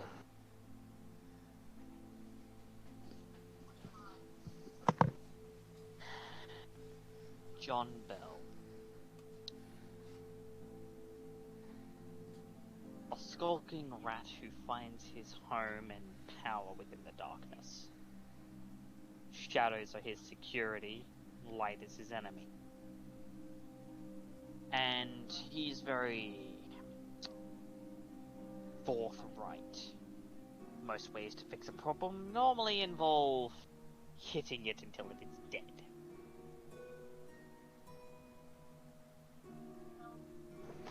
So let us understand that the Camarilla has a sledgehammer that they will not hesitate to use.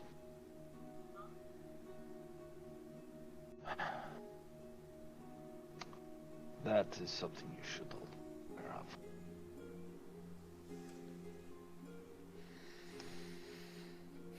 We have a couple of those ourselves, don't we? Clovis says.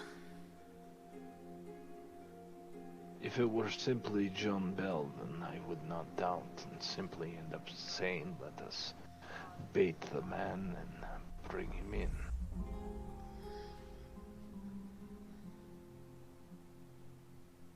But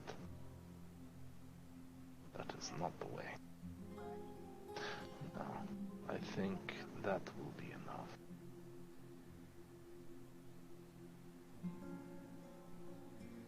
Are there any concerns or requests that would be preferred to be entertained this evening? Damien pipes up. Do you want me to get in touch with the Unclaimed? Yes. They are as much a part of this city as we are. Sometimes I wonder if they're just happy sitting in their hidey holes until things blow over, regardless of who's in charge of topside. Most are.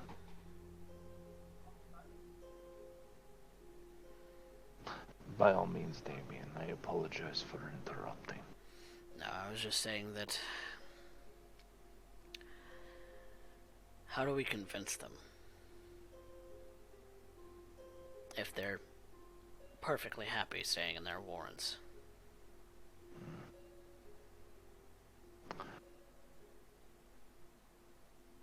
We may not be able to, but we do ourselves a disservice by not trying.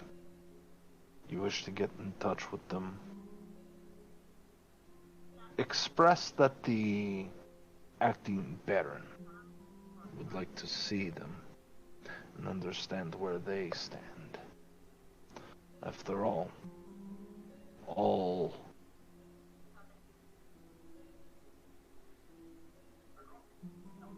the courtesies that were made under Delgado's domain, well, right now, I need to be able to know them in order to try and honor their spirit. Agreed.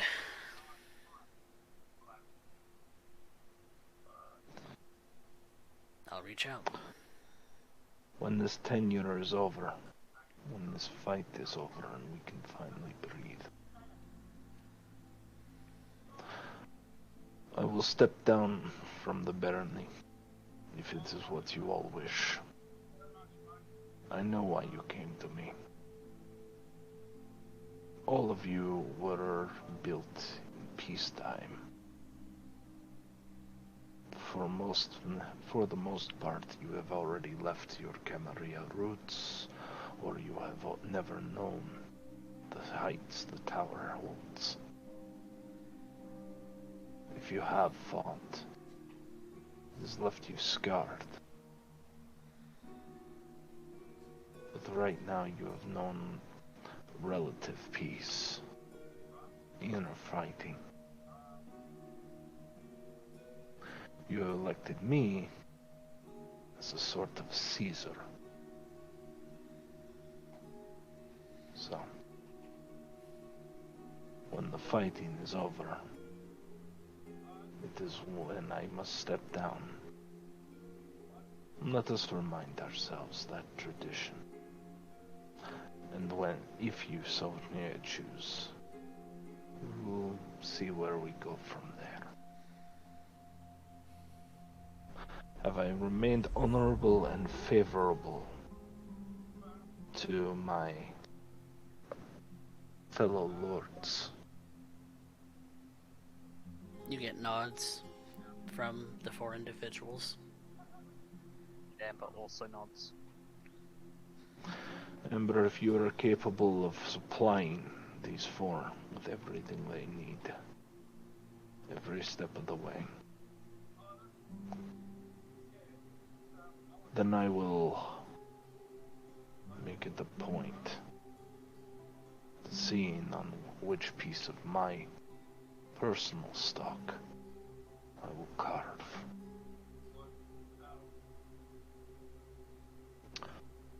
With that, we have a Elysium that is currently having its foundations laid. If there is nothing else, I will take a moment to consider the ramifications of what may happen in the nights to come.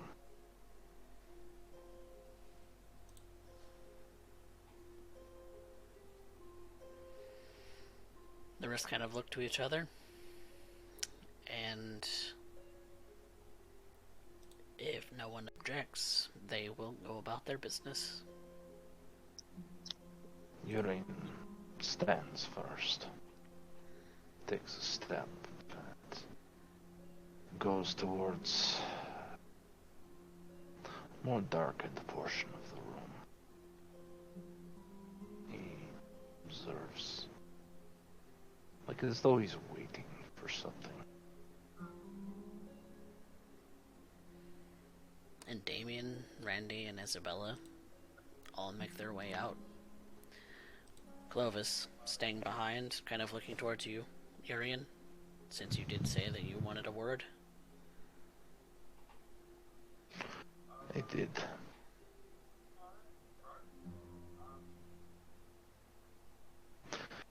You don't believe I can do this, do you, Clovis? Lead?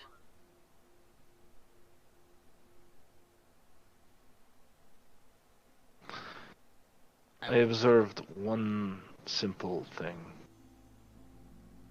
It's a small thing, but it is quite telling. You see, when everybody spoke about Baron Antonio Delgado, they would never hesitate to mention Baron. Despite that you all nod and say you acknowledge it, not one of you has spoken it. That tells me a great lack of confidence. And it perturbs me.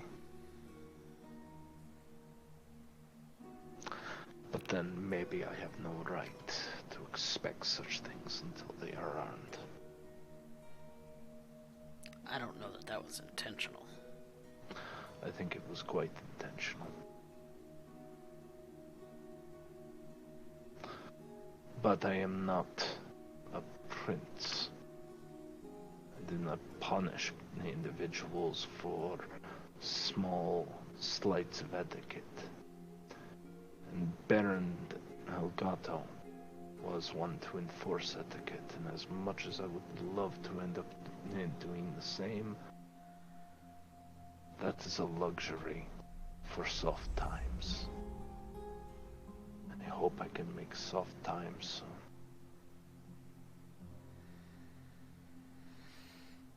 With you out of the way, your fears and M's disappear, yes? Unless the others plan to go through with keeping tradition with her as he did, then yes, I suppose our fears would die with him.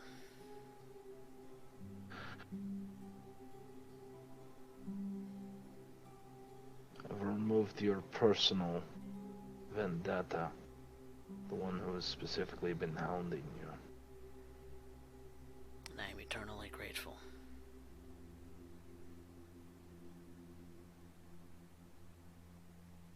I knew it was a good decision to place them with you.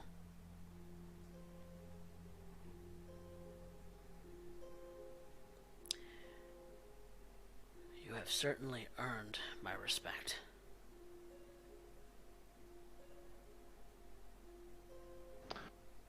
Right now, I need insight into what it is that this domain can truly do. I know the players, but it is like looking at the gears, the cogs, the springs, the pendulums, the counterweights. I see the pieces, but I do not see the machine that Baron Antonio Delgado was trying to build here. I need to see it, Clovis.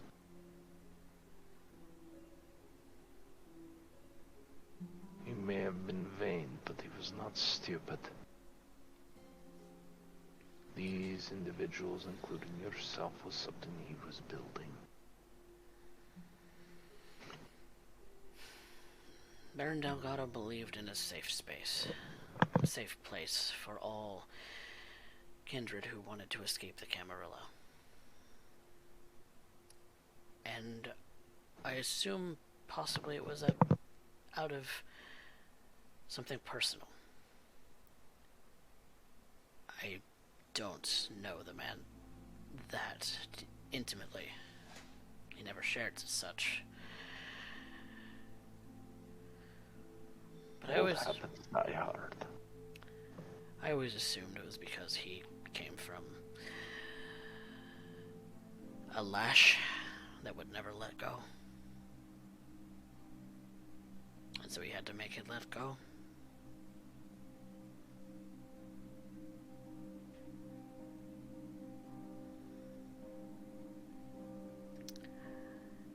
You still carry a phone with you, do you not, Clovis? On occasion, it's just a burner. But you know various individuals. Certainly.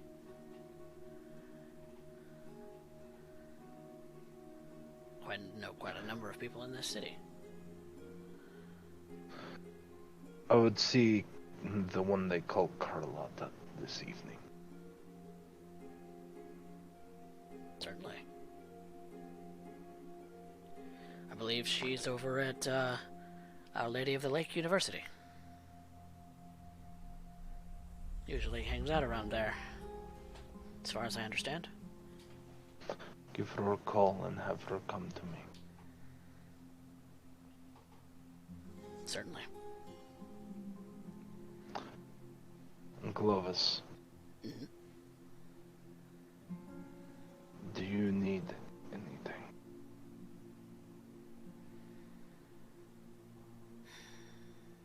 No, not currently. But for being the steward of my precious M, you're welcome to visit my library anytime. I may do so. But I will be honest with you, Clovis, as I would with any of them. I'm going to fight the way I know how. I fear it does not change you all irreparably. But I hope that you trust me enough to follow. The methods you were proposing did sound very familiar. And stirred my heart a little bit for the Camarilla. But I am loyal to this city. And I'm loyal to the friends I've made here.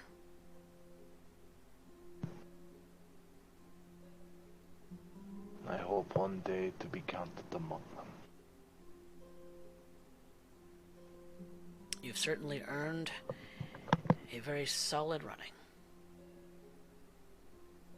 But I am fairly old and take a long time to build friends, if you're modest. If you don't mind me asking, how old are you? Getting into the personal questions. It lets me know the level of experience of which I am speaking. You strike me as...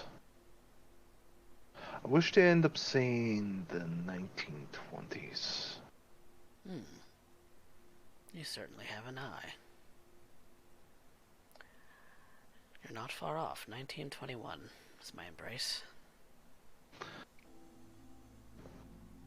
was born in 1856. Then you know how to smuggle people through because you were in amongst the Prohibition era. In New York, no less.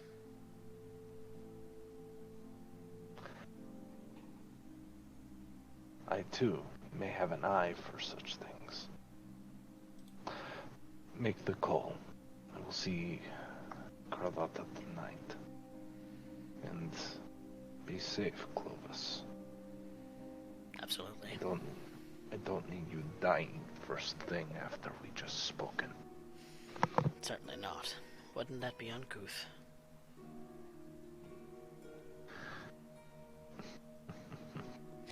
Have a good night, Baron Doyle.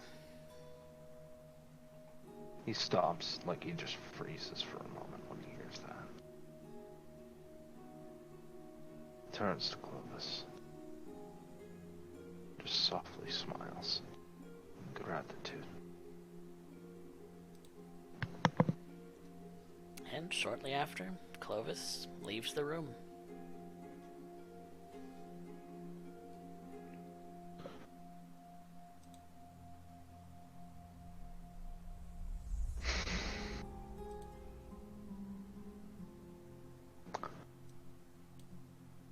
Speak your mind, Amber. I am simply thinking.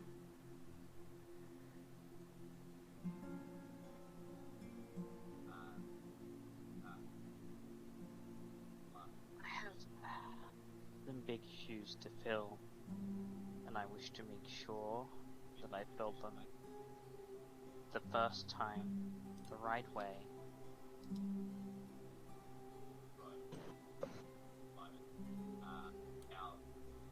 Although I cannot help but think of my sire's treachery and what he might have in mind.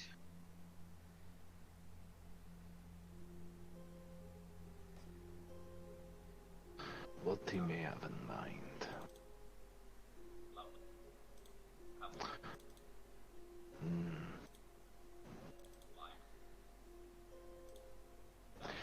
You always did concern me the most, Amber.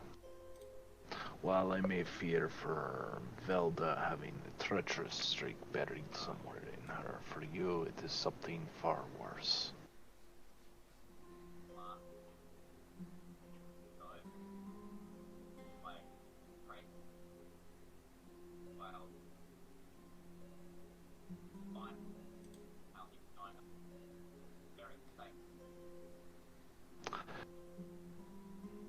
I guess you are at a loss. No. It's understandable if that's... The stroke of treachery is something that I have been struck with by association. And I understand that. I imagine Carlos would feel the same way of me.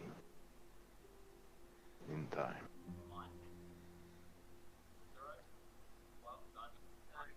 I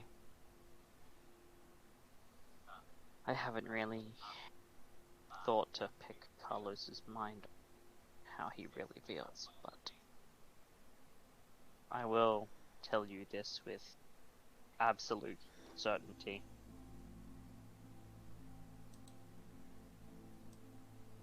Not only as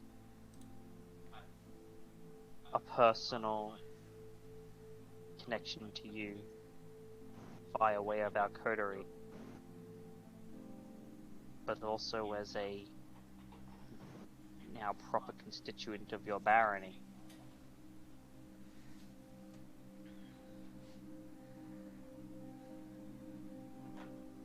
His treachery is something that I will not let stand. My sire, I always thought that he had it in him, but he has confirmed that he is the sum total of everything that I despise in this world. And when this is all over, I will either see him gone from my sight and from yours, or he will be driven before me.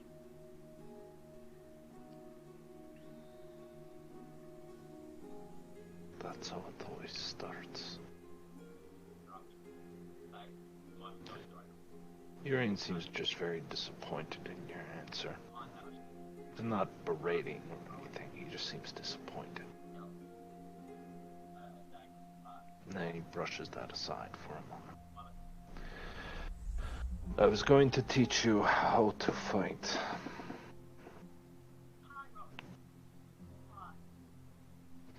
Are you still wishing for this? I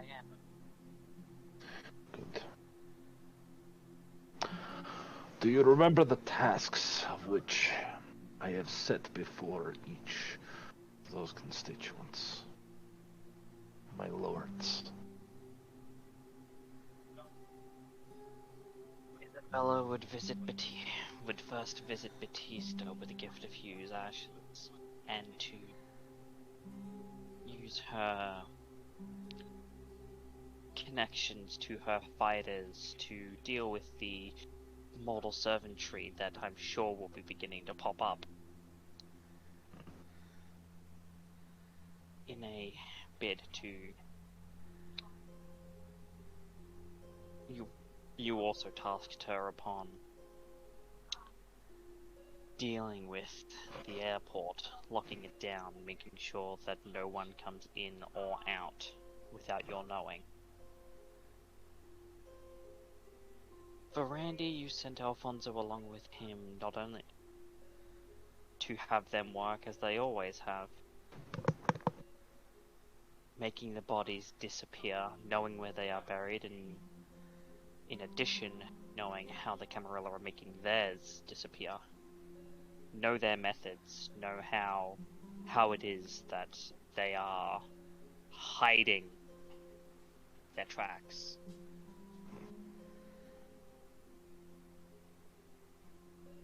Damien, you wish for him to get reconnected, to become the vigil that he was before. Better than he was before. Establish a new information network and make sure that everything is connected in the ways that it should be, so that we do not get blindsided like we did with you. So that the removal of one or two of the Nosferatu doesn't result in most of us running around blind, or at the very least playing catch-up.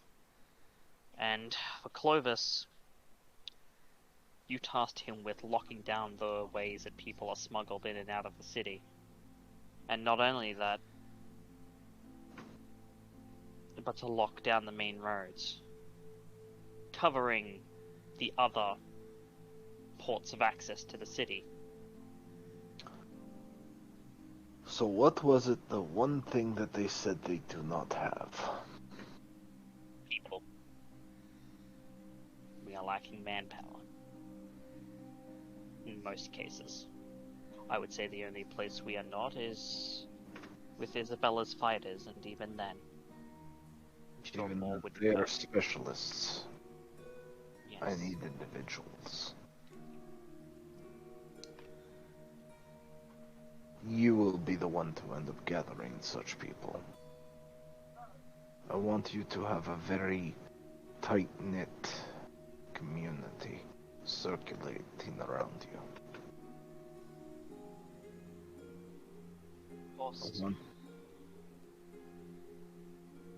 I want you to have an ear for what is happening amongst the police, the criminals. I want you to end up having the ear amongst the politicians. I can end up getting in there and end up swaying some minds. I will end up working amongst the kind there. But for yourself, I need you to end up getting more individuals at bay. Your status amongst the kind, your appeal, should make this a task quite within your grip. But I warn you, do not complicate it. Direct, forward, maintain momentum. The boulder has started to move. Do not stop now. Once it stops moving, we may never get another chance.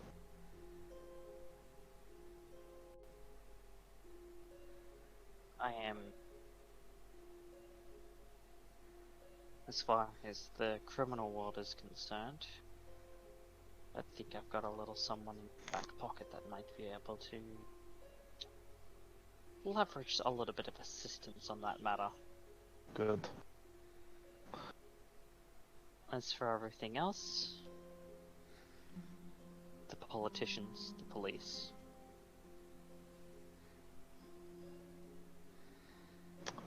I will get to networking. Good. Ironically, what we need is an honest cop.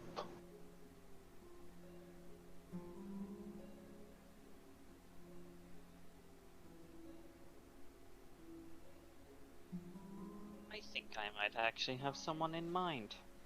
Good. I also have...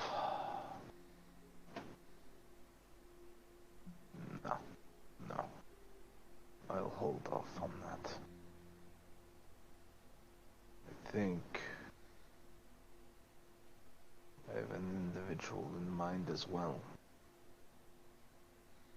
The problem is I need...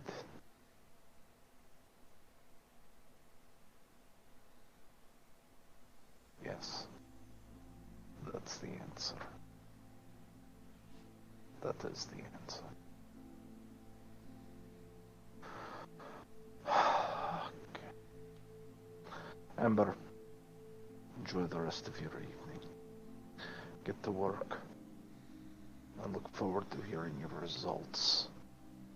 And expect to sit in on many more boring meetings that will no longer entertain or thrill, but become tedium. Quite frankly, with the chaos of the last few nights, a little tedium sounds fine. Good. You are concerned about betrayal. I want as many people under you assisting the others, but I also need an insight into them.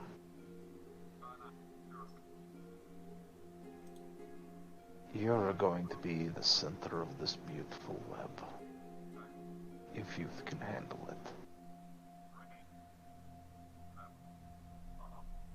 I can do that.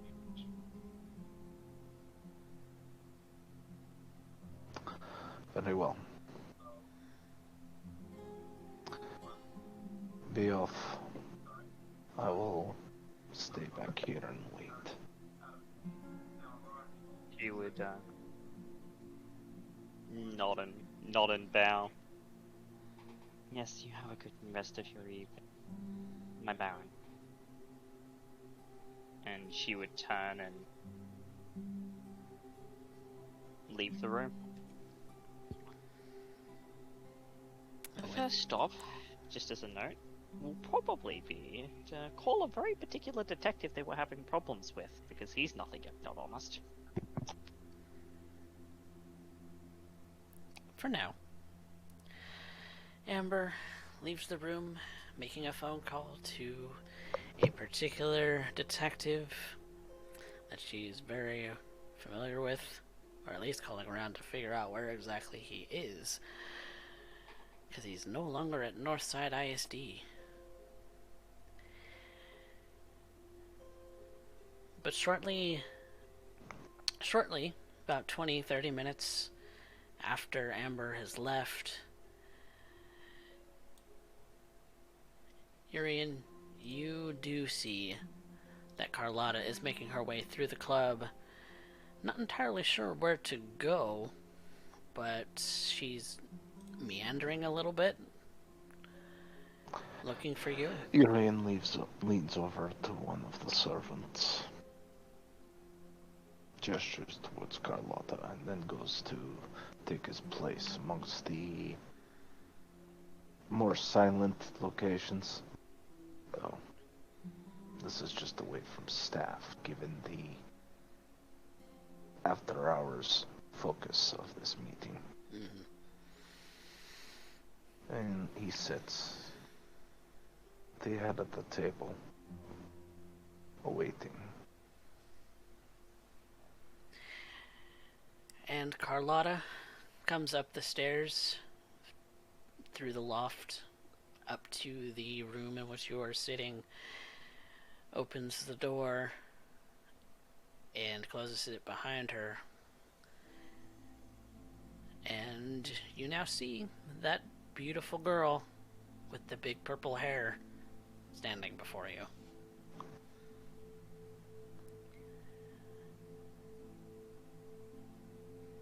Urien says nothing, just observes her for a moment, seeing what she'll do. She looks a little confused for a second, but then says, Clovis said you wanted to see me. It's rare that I get a call from him. Yes, it is. But at this point, it was for the best. Please, Carlotta, have a seat. And she moves into the table and takes a seat on the side of it.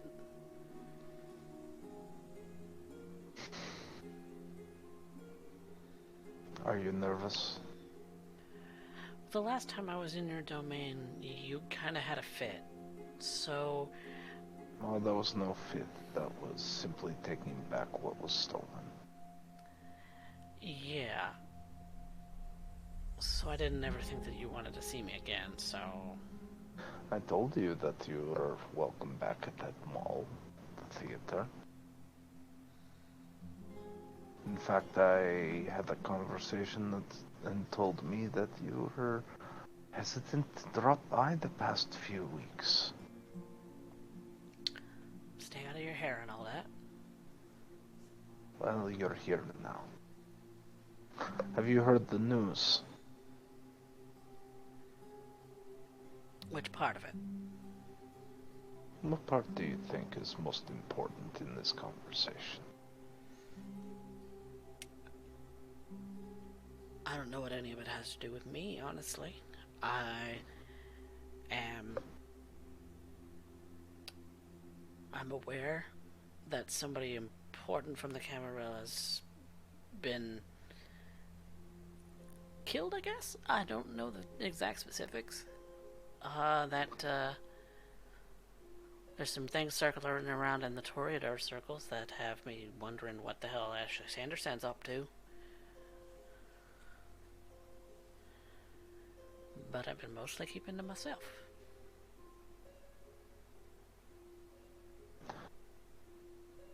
So, as a personal favor, I will relieve you of the ignorance that currently holds you. I would rather you be free to understand the circumstance. You're aware that I am the acting Baron of Delgato's old domain. Yeah, that's been circling around too.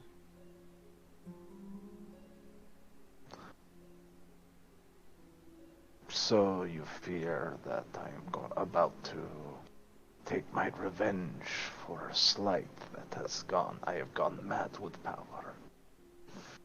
Now I will go after every little gnat that ended up deciding to spit on my front lawn because I am that petty, that small. I know some Toreador who are like that, but I don't know about you.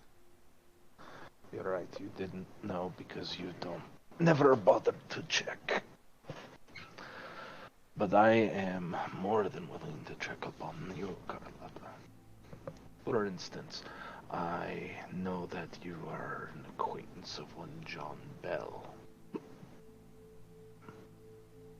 Yeah, he's disappeared the last couple of days. I mean, not that I heard from him very often anyway, but...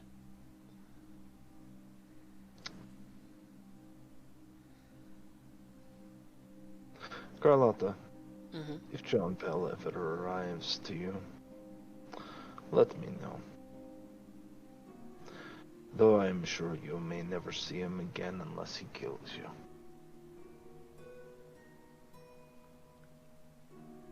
Why would he do that? Because he is Camarilla. And had tried to end up orchestrating the deaths of two of Delgado's old constituents. Hold on. Camarilla? Yes. And it would appear that his ruse worked for so long that he almost cost me two very dear friends in the city. You understand on how that looks from the outside, yes, Carlotta? Yeah. So what am I to do? Turn a blind eye in a time of war? Look, I didn't know. All he told me really was that he's from Chicago and he was trying to get away from the Camarilla. That's what he said. Interesting.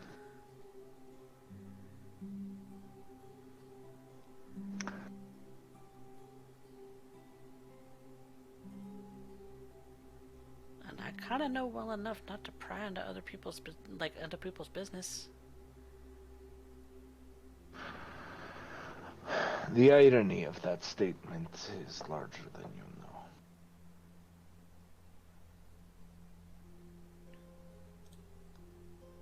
Look, I got nothing. He needed help, and that's what he said he needed, and so that's what I did. I introduced him to Amber and Velda, and then I suppose that's how he got introduced to you. Yes. So I was just kind of sitting around waiting for you to come along.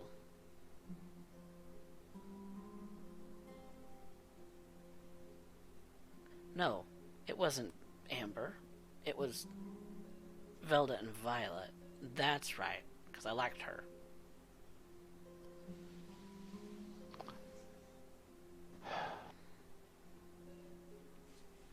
Well, Carlotta,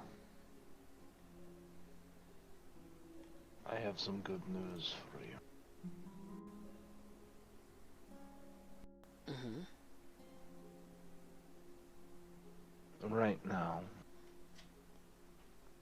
ignorance is not a death penalty in this current case. I have no reason to punish you, but I do want you to know how thin the ice is for you. This is not me threatening, this is me warning. For right now, Ashley Sanderson has also been discovered to be Camarilla.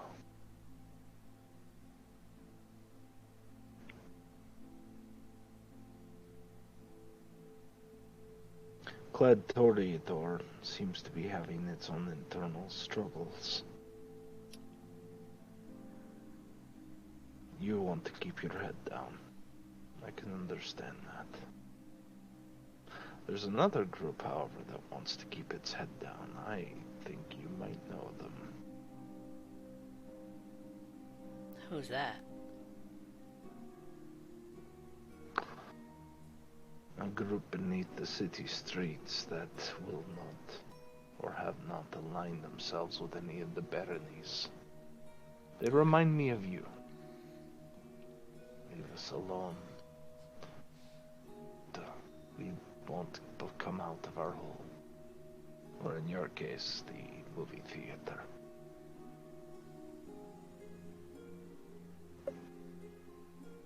I don't know anyone there personally. But you are aware of who I speak. I think everybody's aware of who the Nosferatu are. They just don't ever appear anywhere.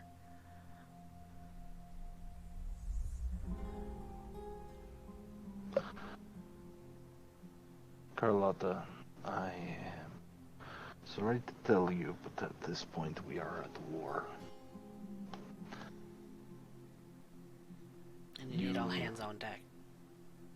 Pardon? And you need all hands on deck. nods. So I need to know if I am dealing with a loose end or if I'm dealing with a tightened rope.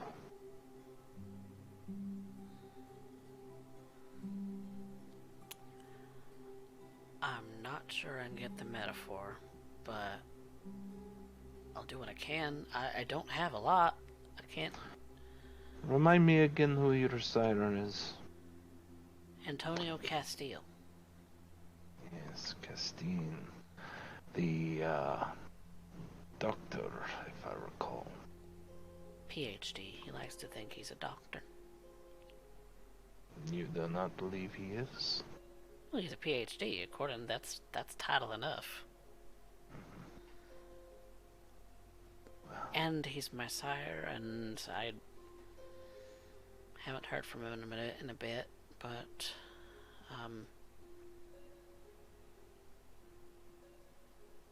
yeah. I've always found it curious. Maybe you would be able to aid me. Isabella is that of Ventrum. Antonio is that of Toreador. Both share the last name. Would then I be calling you Miss Castile? Yes.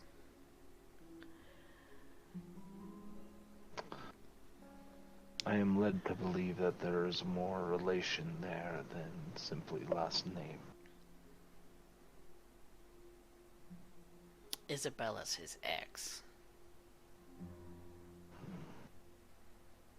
Damn bitch could go die in a fire if I ever cared. I don't like her. She's stuck up. I don't like her. I suppose then that you would be a child there. But allow me to make it very plain.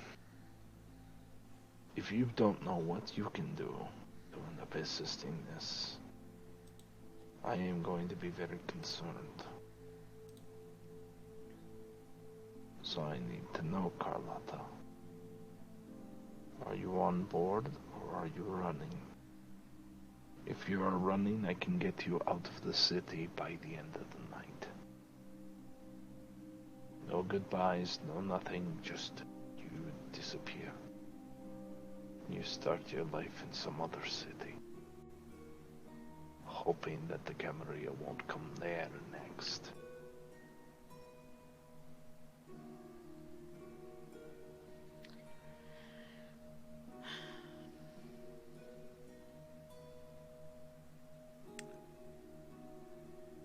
I know some people. What sort of people, Carlotta? A couple of politicians, or at least some low-level people involved with some politicians. Good. You'll introduce me to them. You and I are going to be side by side mingling it up. For some reason, I think you already knew that.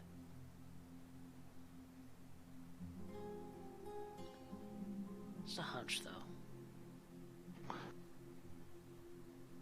I wouldn't be in this position if I didn't put some forethought into my actions. And what about Antonio?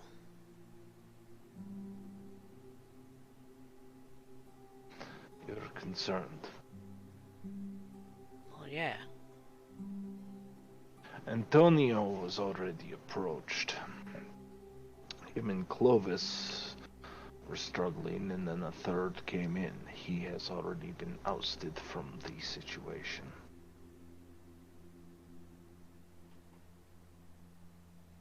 Ousted meaning what? Revealed. Another Camarilla ousted from our situation. Why would he do that?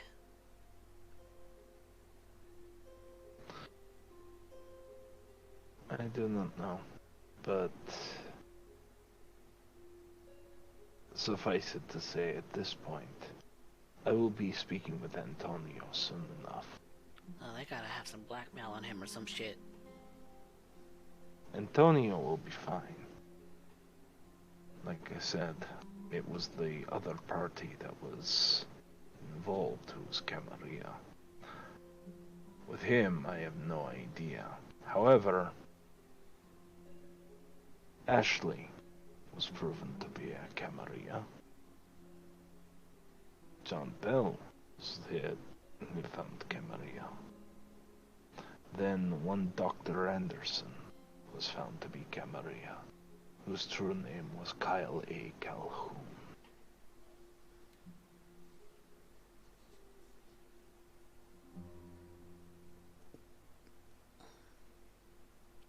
You see, she's kind of thinking. She's just kind of staring at the table a little bit.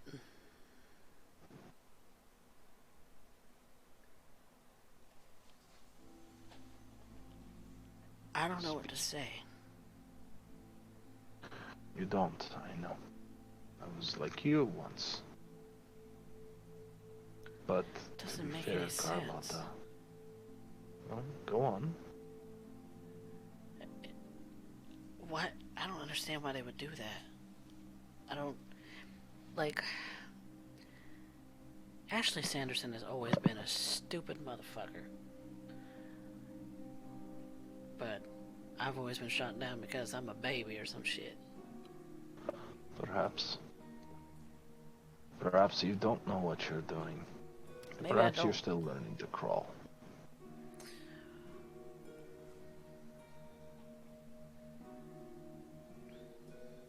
But I can talk to people. That's right. I certainly know how to do that. And so, how would you like to go after the bad guy?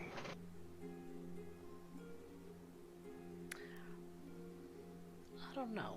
There's gotta be something. Perhaps.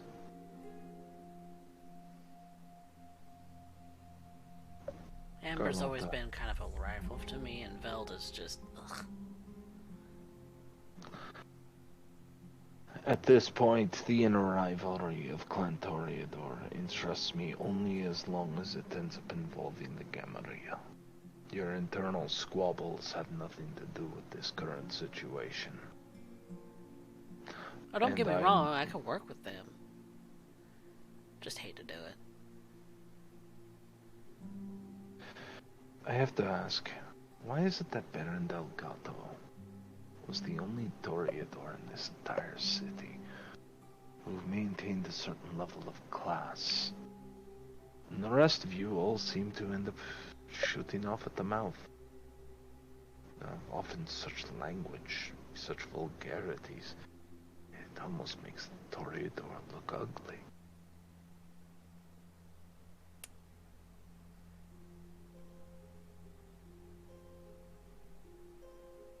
Because he's old? He was old. He was old? Older? No, I'm a he millennial. is dead.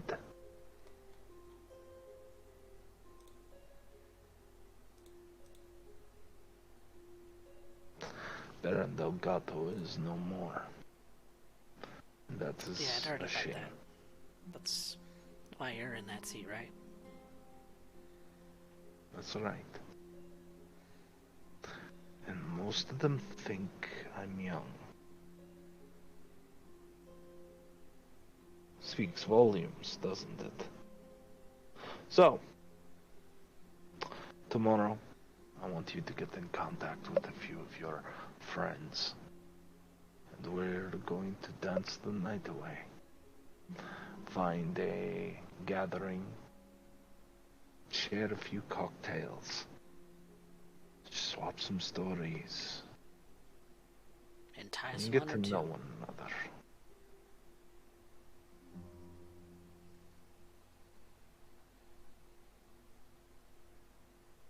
That sounds like fun. Hopefully. be very persuasive. One can hope.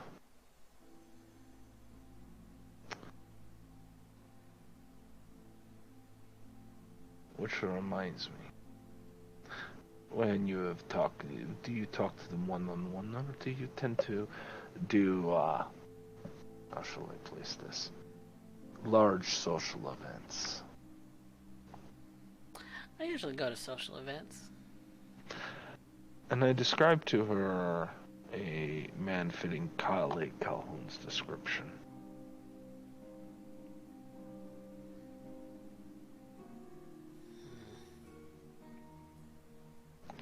Can't say that I've seen someone like that before, but Good.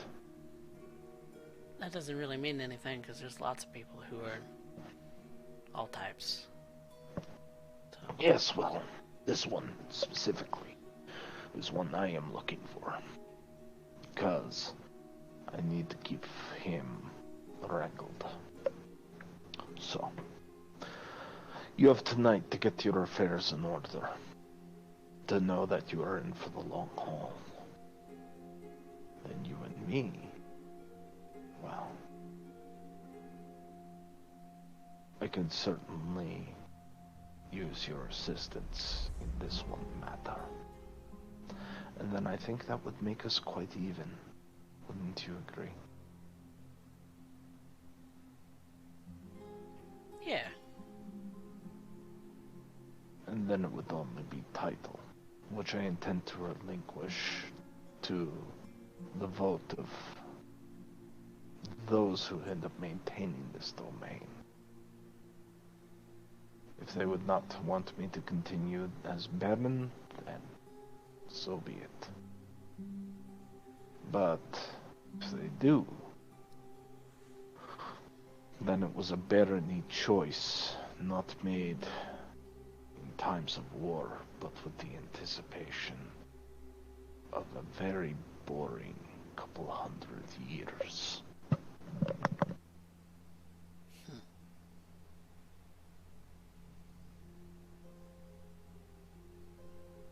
Sounds fair.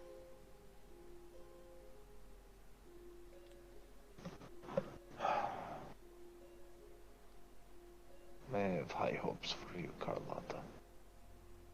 I hope that I am not wrong.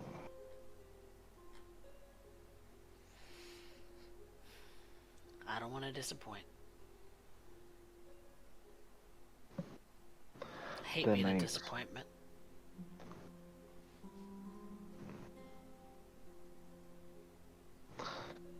Urien kind of looks her over. And I think now is a good time. Oh, no, wrong character sheet. I'm gonna arouse the blood. Okay. Roll the dice first. Mm-hmm. Then we'll make it. Gonna spend a willpower. Alright.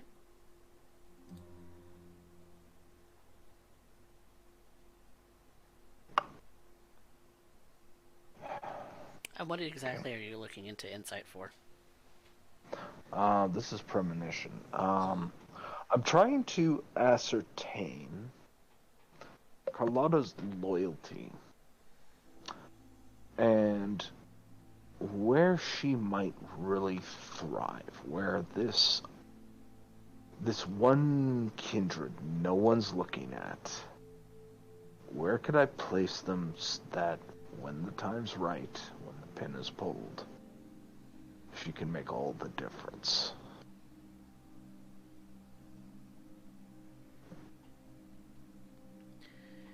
You kind of close your eyes for a moment and let your mind wander. Let your mind wander about that purple hair, that beautiful face. And when you open your eyes again, you see her standing on top of the Tower of Americas. She's being pulled in so many directions.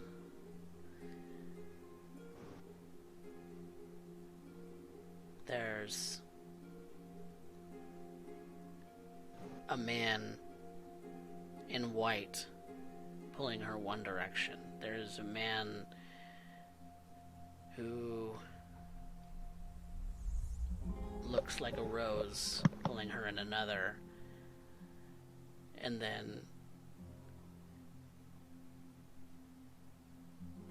a pentagram pulling her in another direction. And she's not sure where she should fall, which is more safe, which is going to protect her. She doesn't know who to faith fall into. Because if she falls from that tower, she'll be destroyed.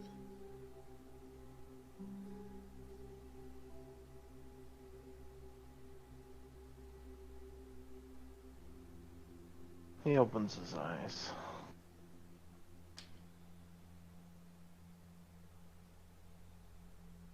You're wanting to escape, but you don't know who to run to. I don't know what you mean by that.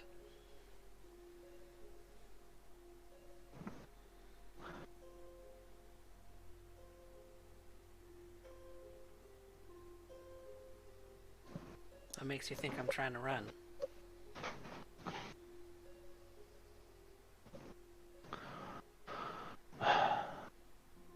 An observation. A gift. But I believe I understand it. Please, go and put something pretty on. I will see you tomorrow.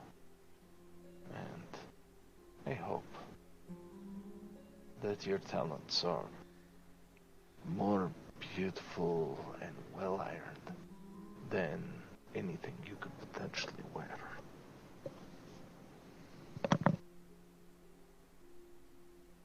She nods and gets up from the chair, makes her way toward the door, and to what you assume is the rest of her evening.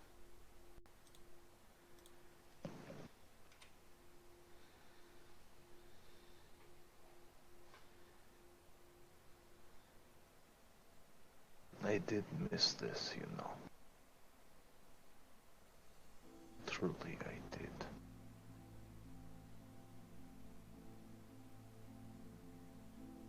I walked to the edge of the balcony, looking down, observing the empty room. You see the Thin Bloods. Alfonso's made his way with Randy, but Fox and Carlos and what you assume to be Gabriel, because it's a hooded figure, kind of meandering in the empty space.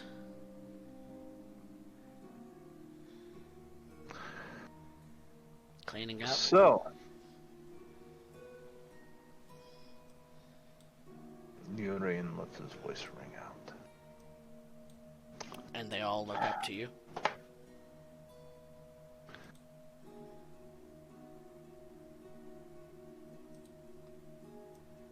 I have to ask,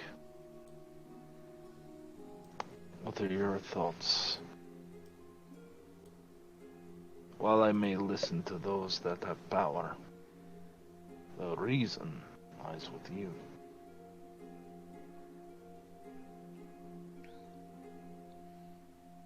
Gabriel pipes up. Well, given that the Camarilla either brands or kills Thin Bloods, I don't give a shit about them. There are more of you out there. Yeah. Been pretty stifled, actually. Fox, have you gone to getting the word out? I've been trying to reach out to the people I do know, but nobody's really willing to come out just yet. What will Or the it people I take? do know actually aren't answering.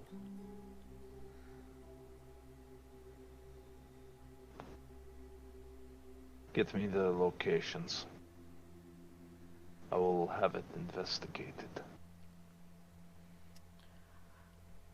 I knew one person who lived in the Marbach domain The Marbach domain. on the far west side. But they're not answering.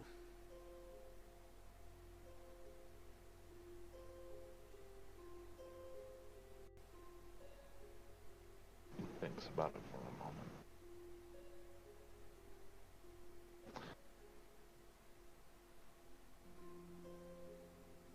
If I recall, let me double check this. Far west side. That would make it Jameson's domain, would it not? The Marbach domain would have been inside of Delgado's territory, just north of the interstate. Okay. Just north of the interstate. Actually, just north of US 90. Hmm.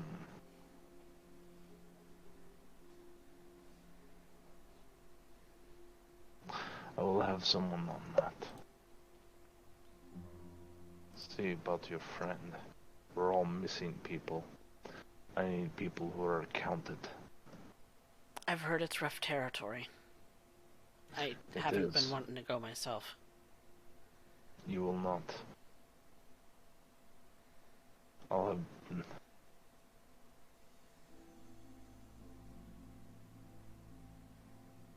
It seems that several thin bloods have disappeared in that area.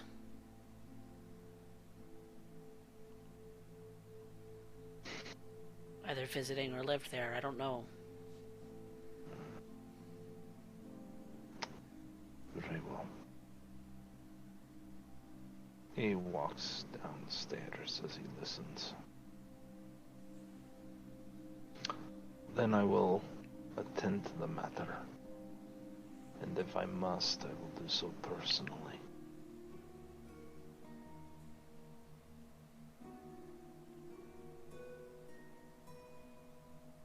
Nobody should go alone, though, right? Carlos pipes up. No, they should not, Carlos. But you being the figurehead of this whole low birth solution, I want you to be protecting them. That is my wish. You guard this domain. You tend to them. While you may be the youngest among them, you have a better grasp on what's happening than they do.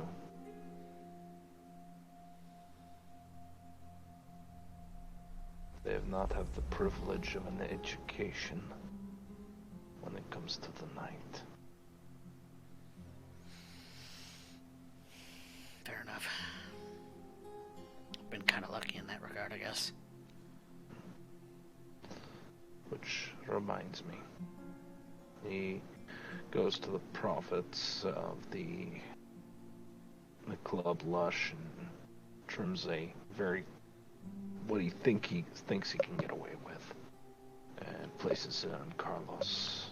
Leans in very close so no one else hears, or he hopes no one else will hear.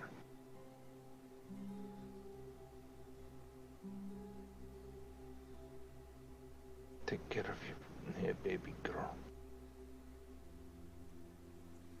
And Carlos gives the most minuscule of nods and pockets what cash you have put in his hand immediately. Very dexterously, actually. He's pretty good at a sleight of hand.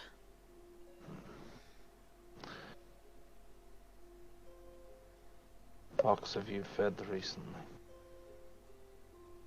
Yeah, I'm good.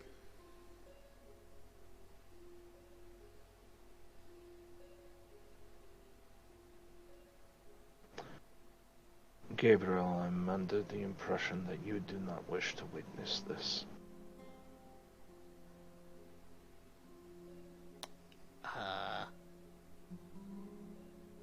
If you're talking about what I think you're talking about, then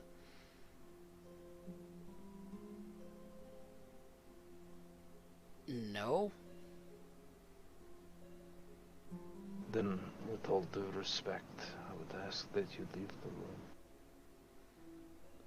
Alright. And he... Unless you are wishing to offer. But... no. Fox is important, but not that important. Understood. Fuck off. Careful with the tone, Gabriel. It is a on-high Baron you speak to. I'd never strike you for that. Good. Carlos, I am going to ask you to watch over, just in case. I want you to make sure Fox is safe in the worst. Sure. And Carlos and Fox follow you to wherever it is that you lead them.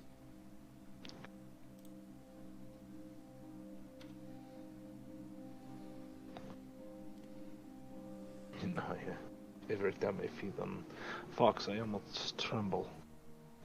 Her blood is warm. It's like feeding on Kine again. But it's better because it is Vitae, but it's not. It's the closest experience I'll ever have to being normal, according to Kindred. But I very cautious Fox. I am sure to make sure Carlos has access to my back if he needs to pull me away. And I begin to feed,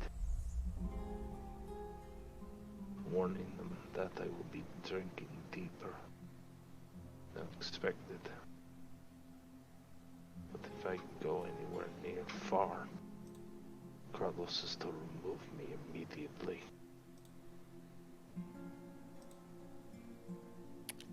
And you hear that little voice in the back of your mind saying, why not take it all? Oh, that's right, you don't want to spoil your dinner.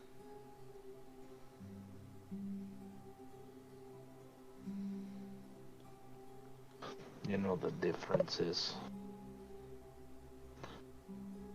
I don't need to end up spoiling anything with this one.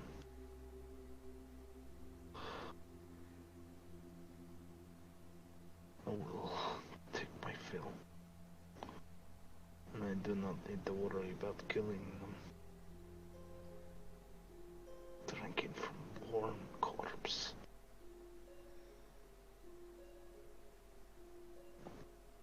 And the same as they have every single time, they are in ecstasy as you do so. I will take 3 points. I'm drinking deep tonight. You feel them kind of squirm under your grip. You said that you were going to go further than usual, but they almost wanted you to tap out, but they don't. What hunger were you at before? I was technically at 4. Then I need you to roll me a hunger frenzy. And this is why I need it. And frenzy check, humanity. Difficulty 3. And willpower.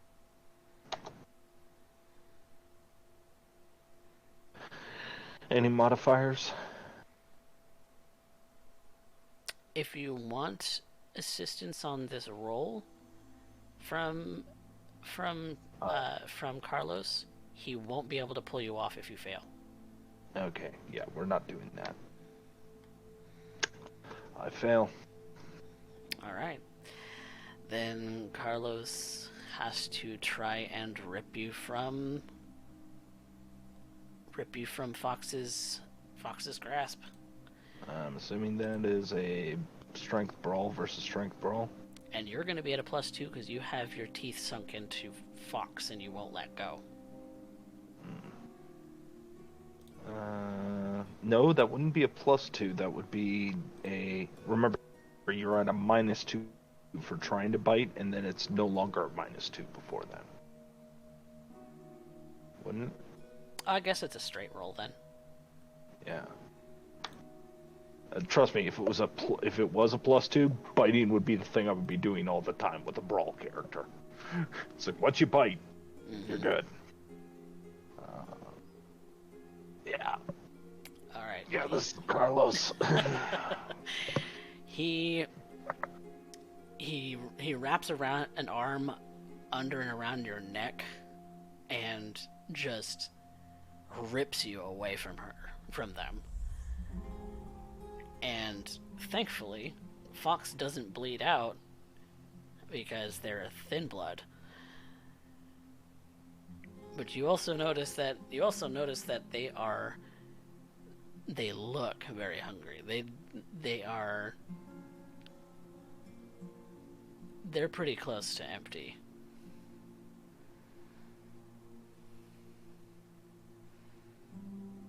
And so still seeing the blood, unless you're willing to spend a willpower, you're probably going to be thrashing in Carlos's arm there for a bit, and you're going to attempt to bite him. Yeah. I'm gonna spend a willpower.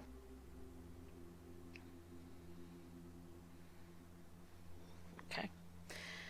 So you calm yourself down, and after you feel now that you're sated enough to get control of yourself, and that little Mississippi voice in the back of your head is cackling a little bit. Shut up. As it quiets down. Thank you, Carlos, for Yeah, that was... discretion. Fox, are you okay? I am very hungry right now. Yes, I know. Shh. It's okay. Now that I have control, I'm going to just lick the wound quickly to close it. I hold them so close. It's okay. Do all kindreds get like that? Yes, this is the beast. This is the thing we've guarded against. This is why Carlos was needed. And if Carlos was famished, he would do the same. I don't think I have that. Yes, I know. That is why it must be you. Fox, I will bring forth I'll get you something to eat, son. We will get you something. Okay.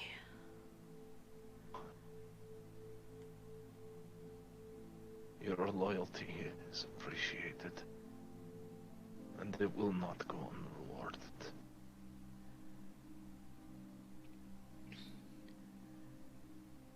Right. I can hold my own. I'm just very hungry. I know. But when you hunger like that for us, for normal kindred, that is when we are at our most dangerous.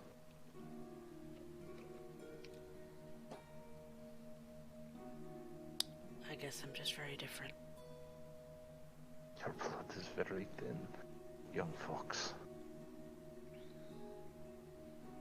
Blood is very thin. He just hangs on to them.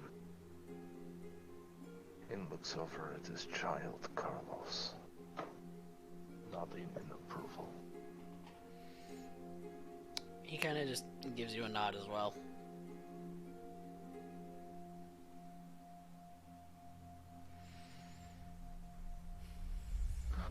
I need the Thin Bloods. I need the unspoken. I need more. Carlos, Mm. I've taught you how to hunt. Taught you your gifts.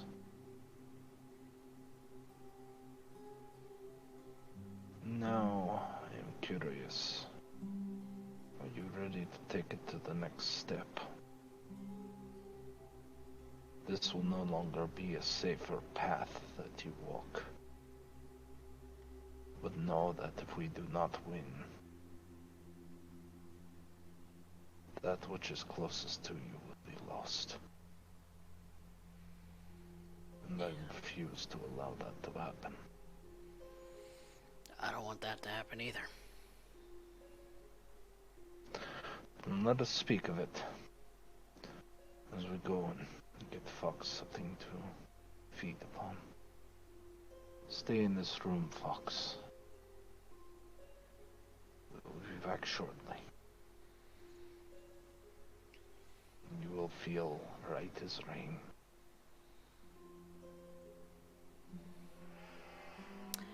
And with that, I believe we will call the session for the night. Woot. The Season 2, The Oncoming Storm, now concluded. As we get ready for hurricane season.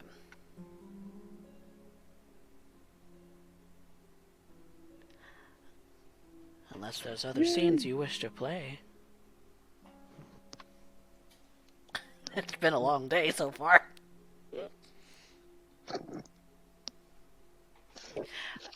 I feel kind of bad because Amber and Velda haven't really done a whole lot. No, fine. it's all good. I actually couldn't think of anything for her, so... That's fair. And I got done what I wanted to get done, minus like actively talking to Isabella about that. But I mean, that's something that can happen later on, considering Isabella and Amber are going to be talking a lot more. Oh yeah. They're certainly going to be talking a lot more. And so are Urien and every other constituent, and so is everything else. So, Yeah.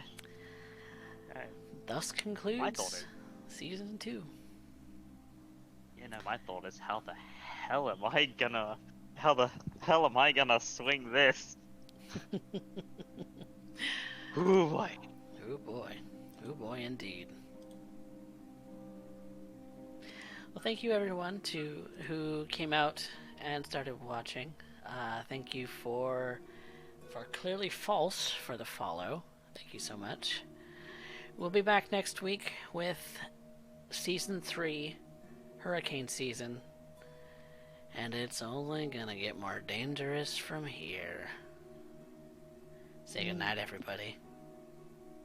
Good night. Good night.